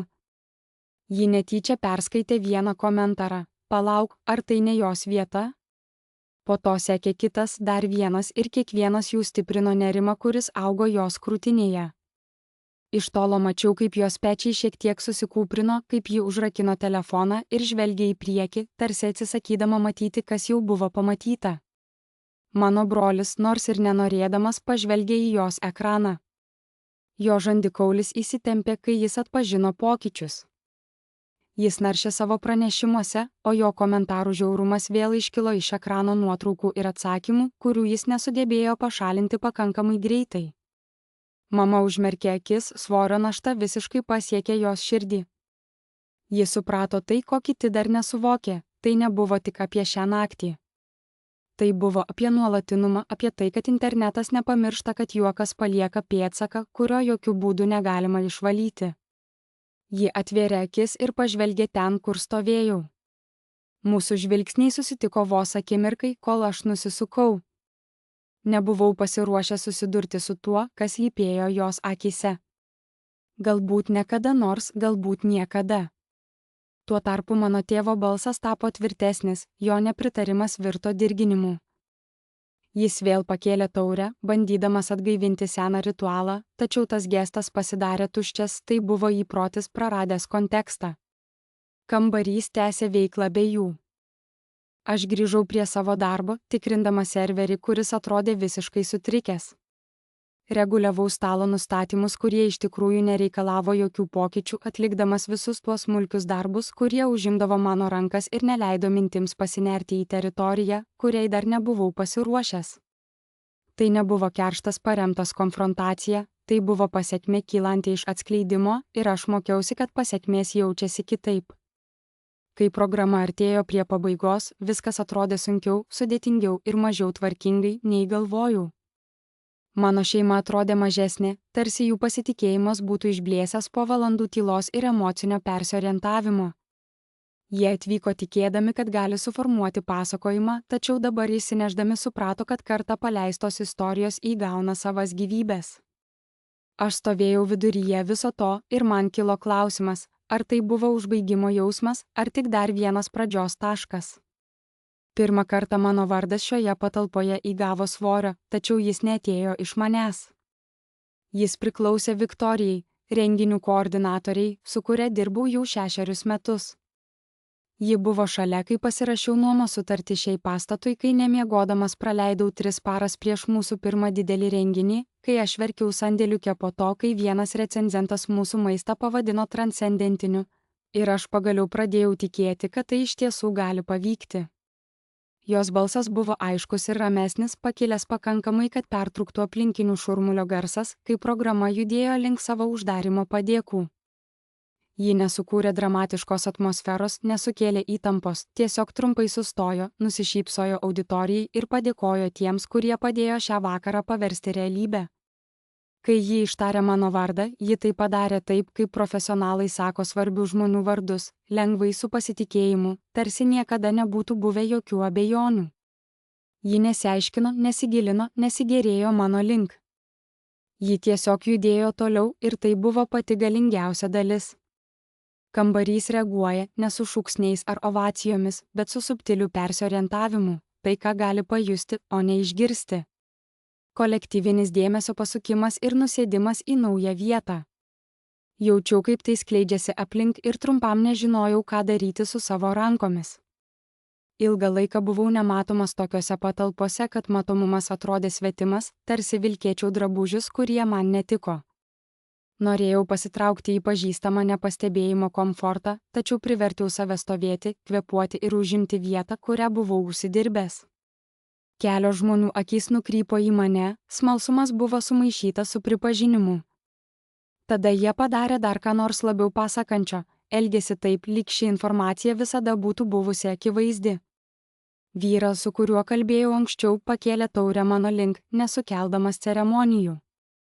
Moteris kitoje kambario pusėje nusilenkė, tvirtai linktelėjusi, lyg patvirtintų jau suformuotą mintį. Niekas manęs neklausė apie paaiškinimus, niekam to nereikėjo. Mano šeimos stalo pusėje pokytis atsirado tarsi atidėtas aidas.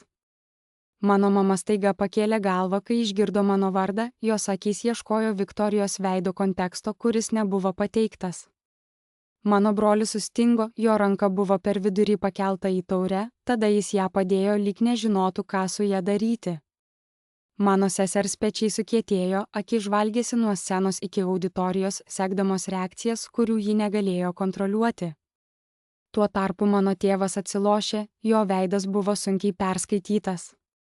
Įprasta ramybė, su kuria jis buvo įpratęs būti viešai pripažįstamas, dabar veikė prieš jį.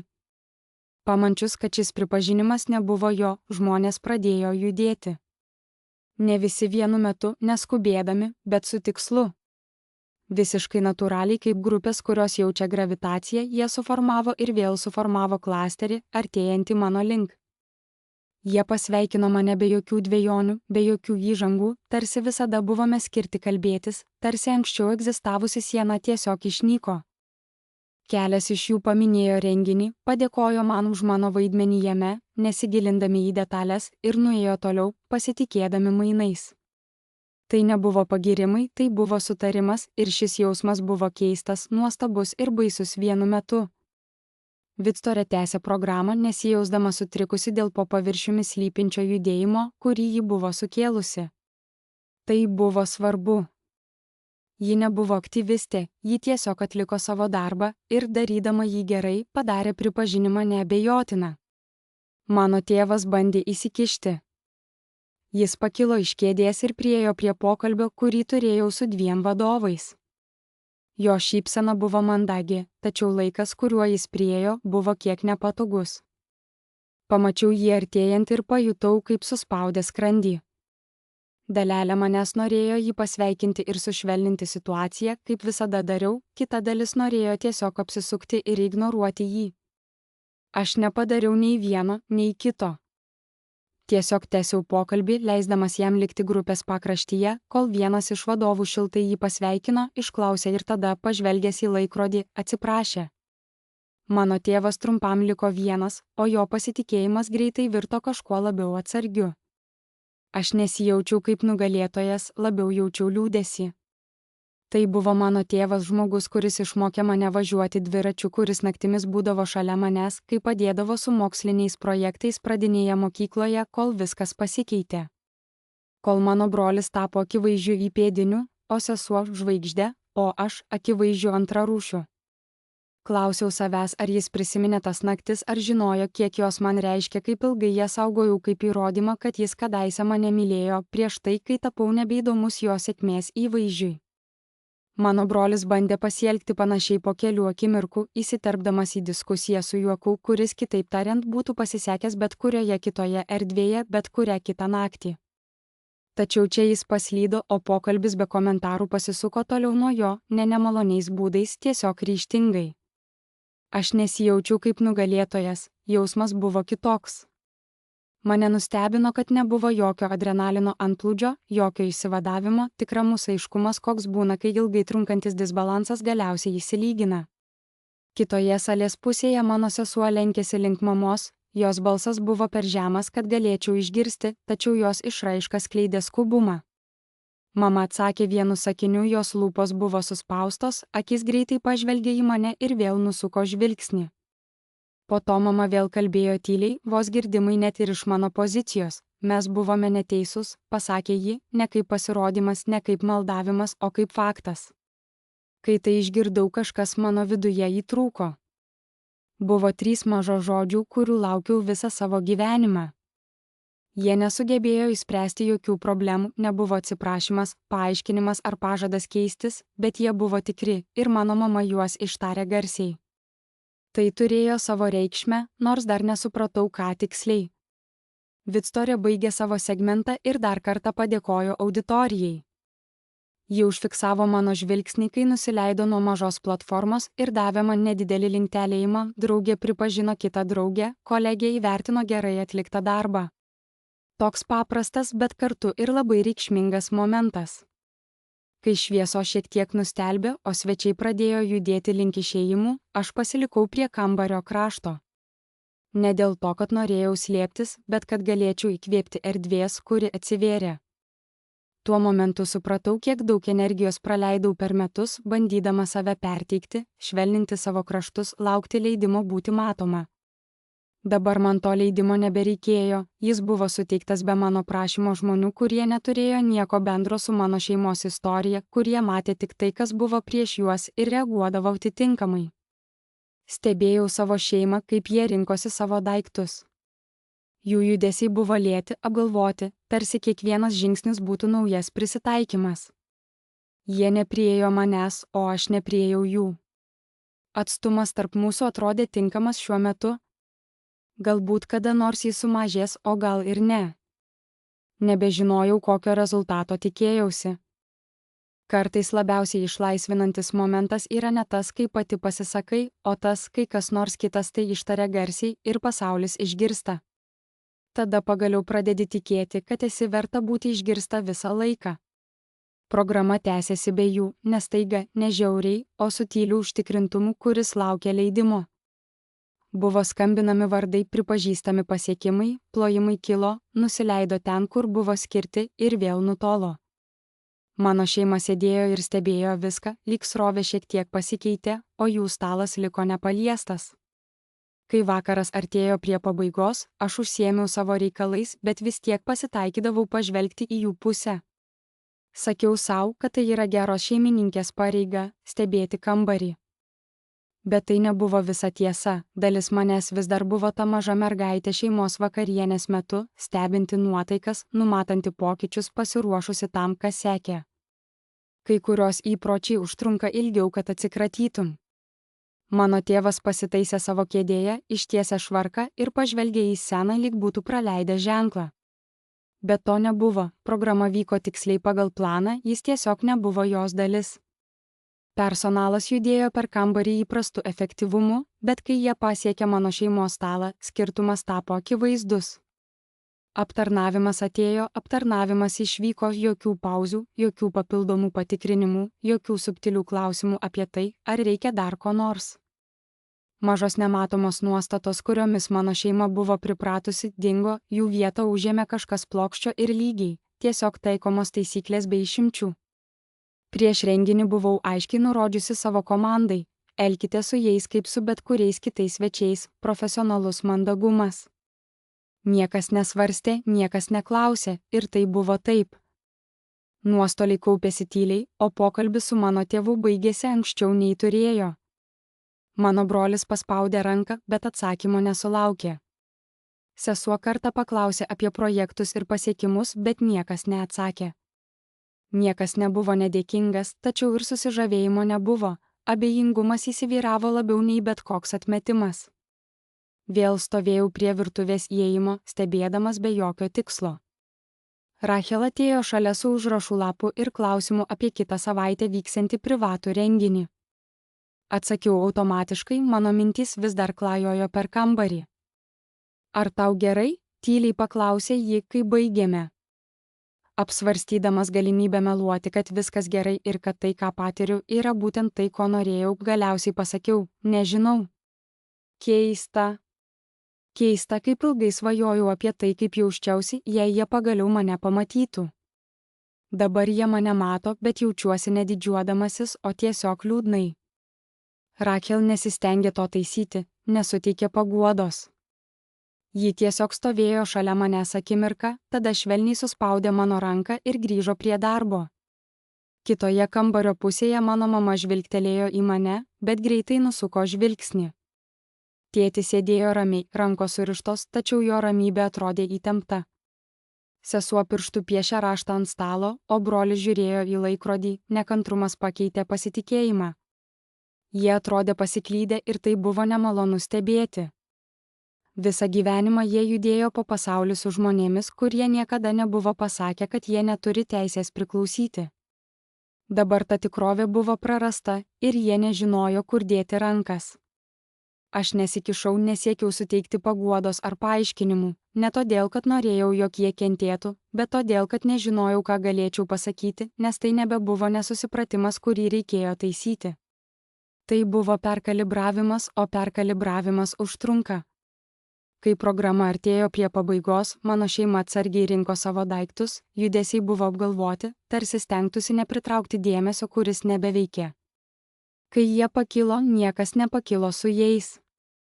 Kiekvienas jų žingsnis link išėjimo sutiko trumpą erdvę, o tada vėl užsidarė be pertraukos. Aš stebėjau, kaip jie išeina, tėčio tiesus nugara, mamos atsargus žingsniai, brolio rankos kišenėse, o sesuo stipriai laikė telefoną, tarsi jis būtų šviesolaidinis nusileidimas, kuris nustojo veikti. Jie buvo įsitikinę, kad statusą galima išlaikyti per matomumą, juoką ir tinkamas vietas kambaryje. Šiandien jie mokėsi, kad statusas egzistuoja tik tol, kol kiti sutinka jame dalyvauti.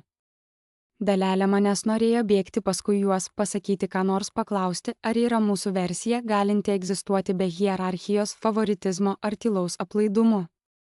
Tačiau šiąnakt nebuvo tinkamas momentas, per daug visko pasikeitė. Aš likau ir užbaigiau tai, dėl ko atėjau, dėkojau paskutiniams svečiams, patvirtinau švarą, grįžau prie mažų kasdienių užduočių, kurios sudarė mano gyvenimą, kurį buvau sukūręs be. Nakties oras buvo ramus, lyg prisiglaudęs prie tylaus miesto, kurio pulsas dingo palikęs tik tylą, be jokio aplodismentų ar žvilgsnių. Pasitikėjau savimi ir lėtai įkvėpiau, žinodamas, kad rytoj vėl pakilsiu, kad vėl pakartosiu tą pačią rutiną, tą pačią gyvenimo prasmę, kurią buvau pasirinkęs. Dabar tik vienas dalykas buvo skirtingas – jie pagaliau žinojo. Tačiau tas žinojimas nepakeitė manęs, jis tik pakeitė tai, kaip jie mane matė. To užteko ir to turėjo užtekti. Apsisukau atgal į pastatą, link laukiančio darbo, link gyvenimo, kurį buvau užsidirbęs. Tuo metu mieste mano šeima tyliai važiavo namo, stengdamasi perprasti pasaulį, kuriame buvo ir manęs versija, kurios niekada nesiruošė įsivaizduoti. Tikiuosi, kad tai buvo nepatogu ir galiausiai atves prie kažko geresnio, tačiau tas darbas buvo jų, o mano jau buvo baigtas. Mano telefonas suvirpėjo, kai paskutiniai darbuotojai pradėjo valyti stalus pagrindinėje salėje. Žinutė buvo trumpa, beveik oficialiai, tėvas norėjo pasikalbėti. Ne rytoj, ne vėliau, o dabar. Jis nepaminėjo vietos, bet aš žinojau, kad tai nebus vieša.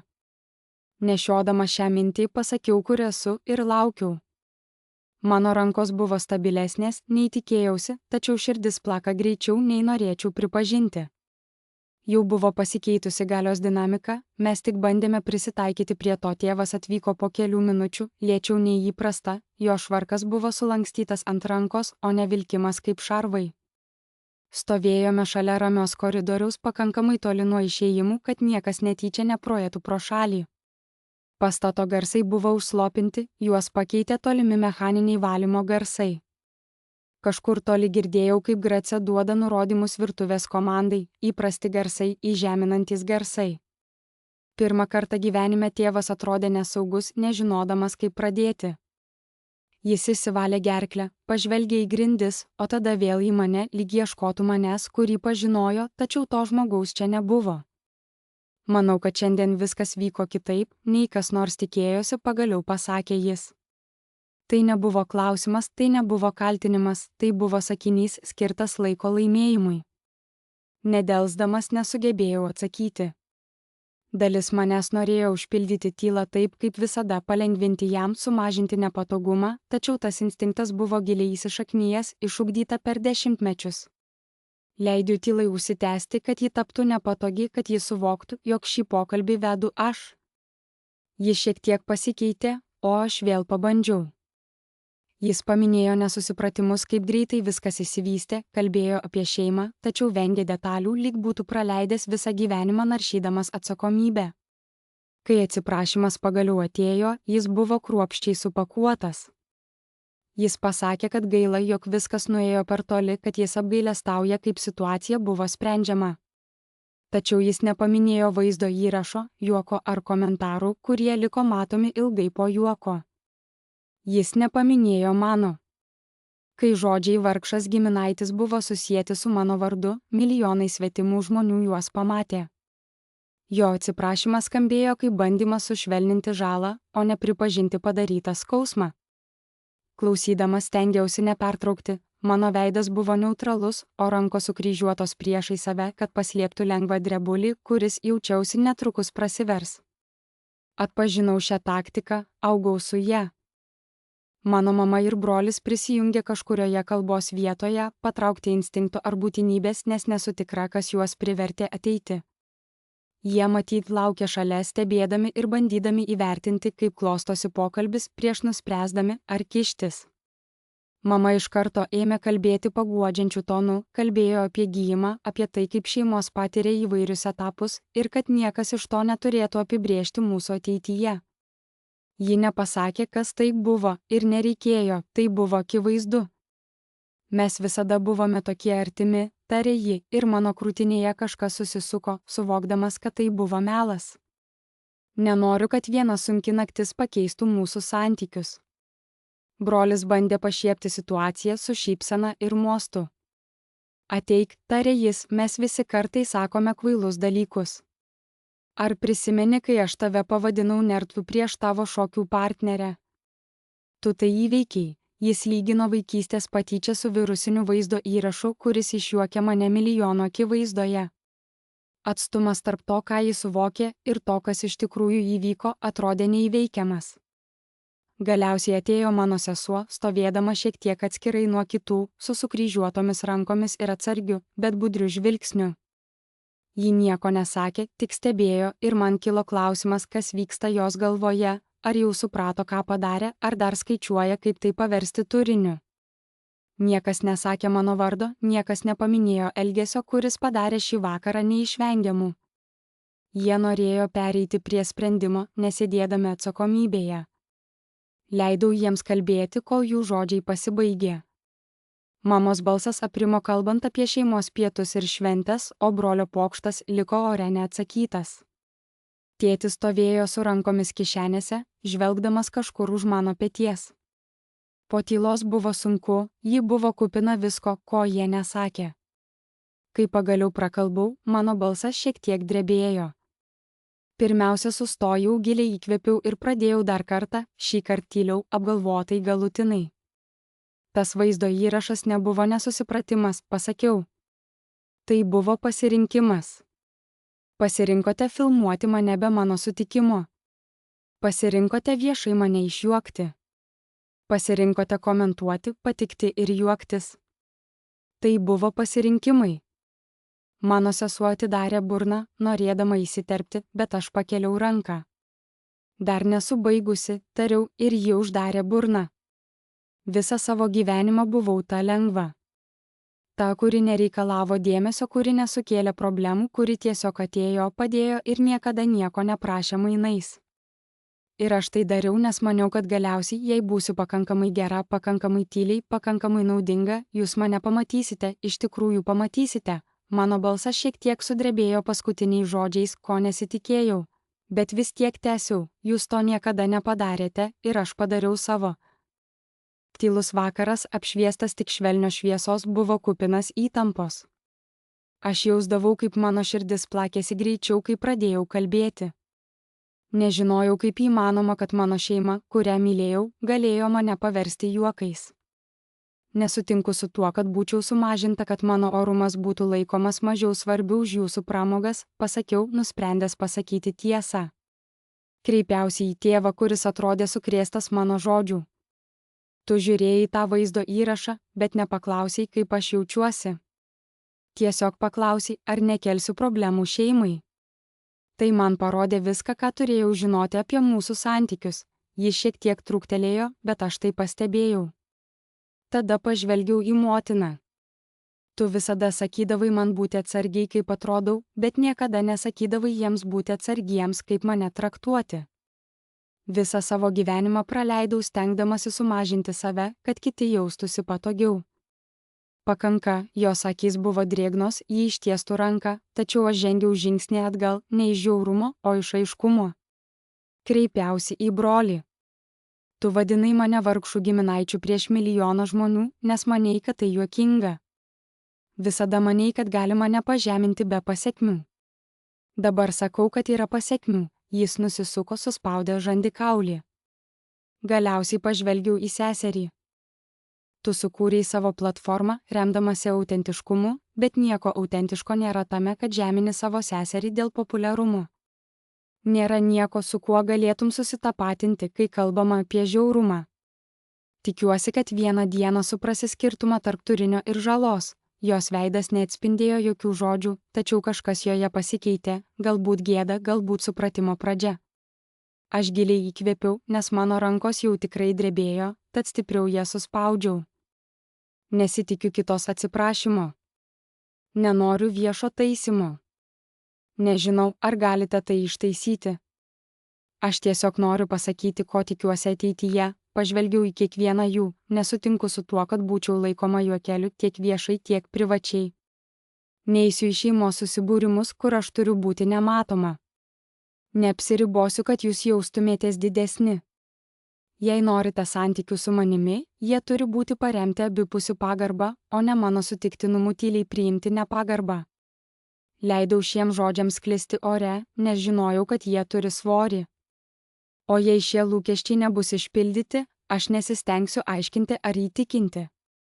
Aš tiesiog išeisiu kiekvieną kartą be diskusijų, po mano žodžių sekė tyla, kuri buvo kitokia nei anksčiau. Ji nebuvo kupina neįsakytų minčių, bet buvo pilna pagaliau ištartų tiesų. Mano motina tyliai verkė, tačiau nesukėlė jokio garso. Brolis stovėjo sukryžiuotomis rankomis, žiūrėdamas į grindis, o sesuo atsipalaidavo, jos laikysena rodė, kad ji pradeda pripažinti. Tėvas išsivalė gerklę, tačiau žodžiai jo lūpose, atrodo, buvo sunkus. Jis pradėjo, bet sustojo. Aš vėl bandžiau kalbėti. Aš nieko nežinojau apie tai, apie restoraną, apie tai, ką jūs sukūrėte. Niekuomet nepaklausei, pasakiau paprastai be kaltinimų. Jis lėtai linktelėjo, tai buvo gestas, pripažįstantis tiesą, su kuria negalėjo ginčytis.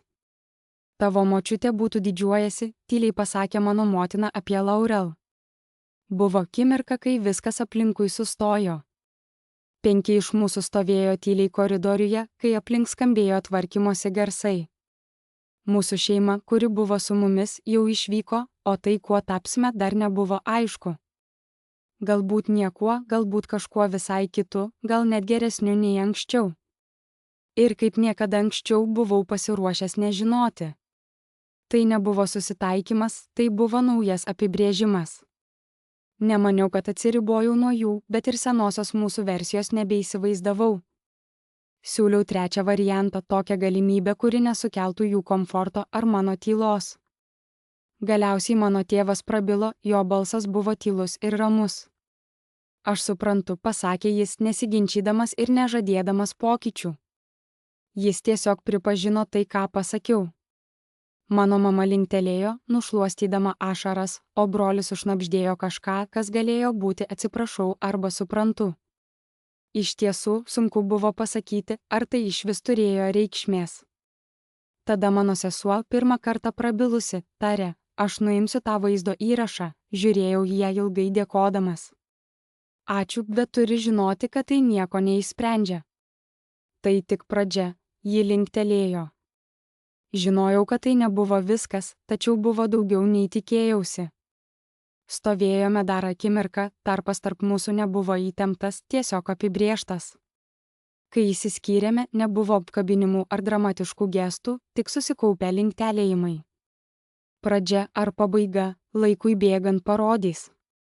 Stebėjau, kaip jie vaikščiojo kartu, jų energija buvo sumažėjusi, o tėtis švelniai palietė mamą. Brolis ėjo šiek tiek už mūsų, o sesuo nuolat žiūrėjo į telefoną, tarsi stengdamasi atsikratyti įpročio, kurio net nesuvokė. Žinojau, kad vėliau apie tai kalbės ir bandys įsisavinti tai, kad būtų lengviau miegoti naktį. Negalėjau to kontroliuoti, o pirmą kartą jaučiausi ramus dėl to po kelių minučių Grace rado mane stovintį koridoriuje. Ar jie išvyko? Paklausė. Linktelėjau. Viskas gerai? Ji rimtai pažvelgė man į veidą. Manau, kad taip, atsakiau.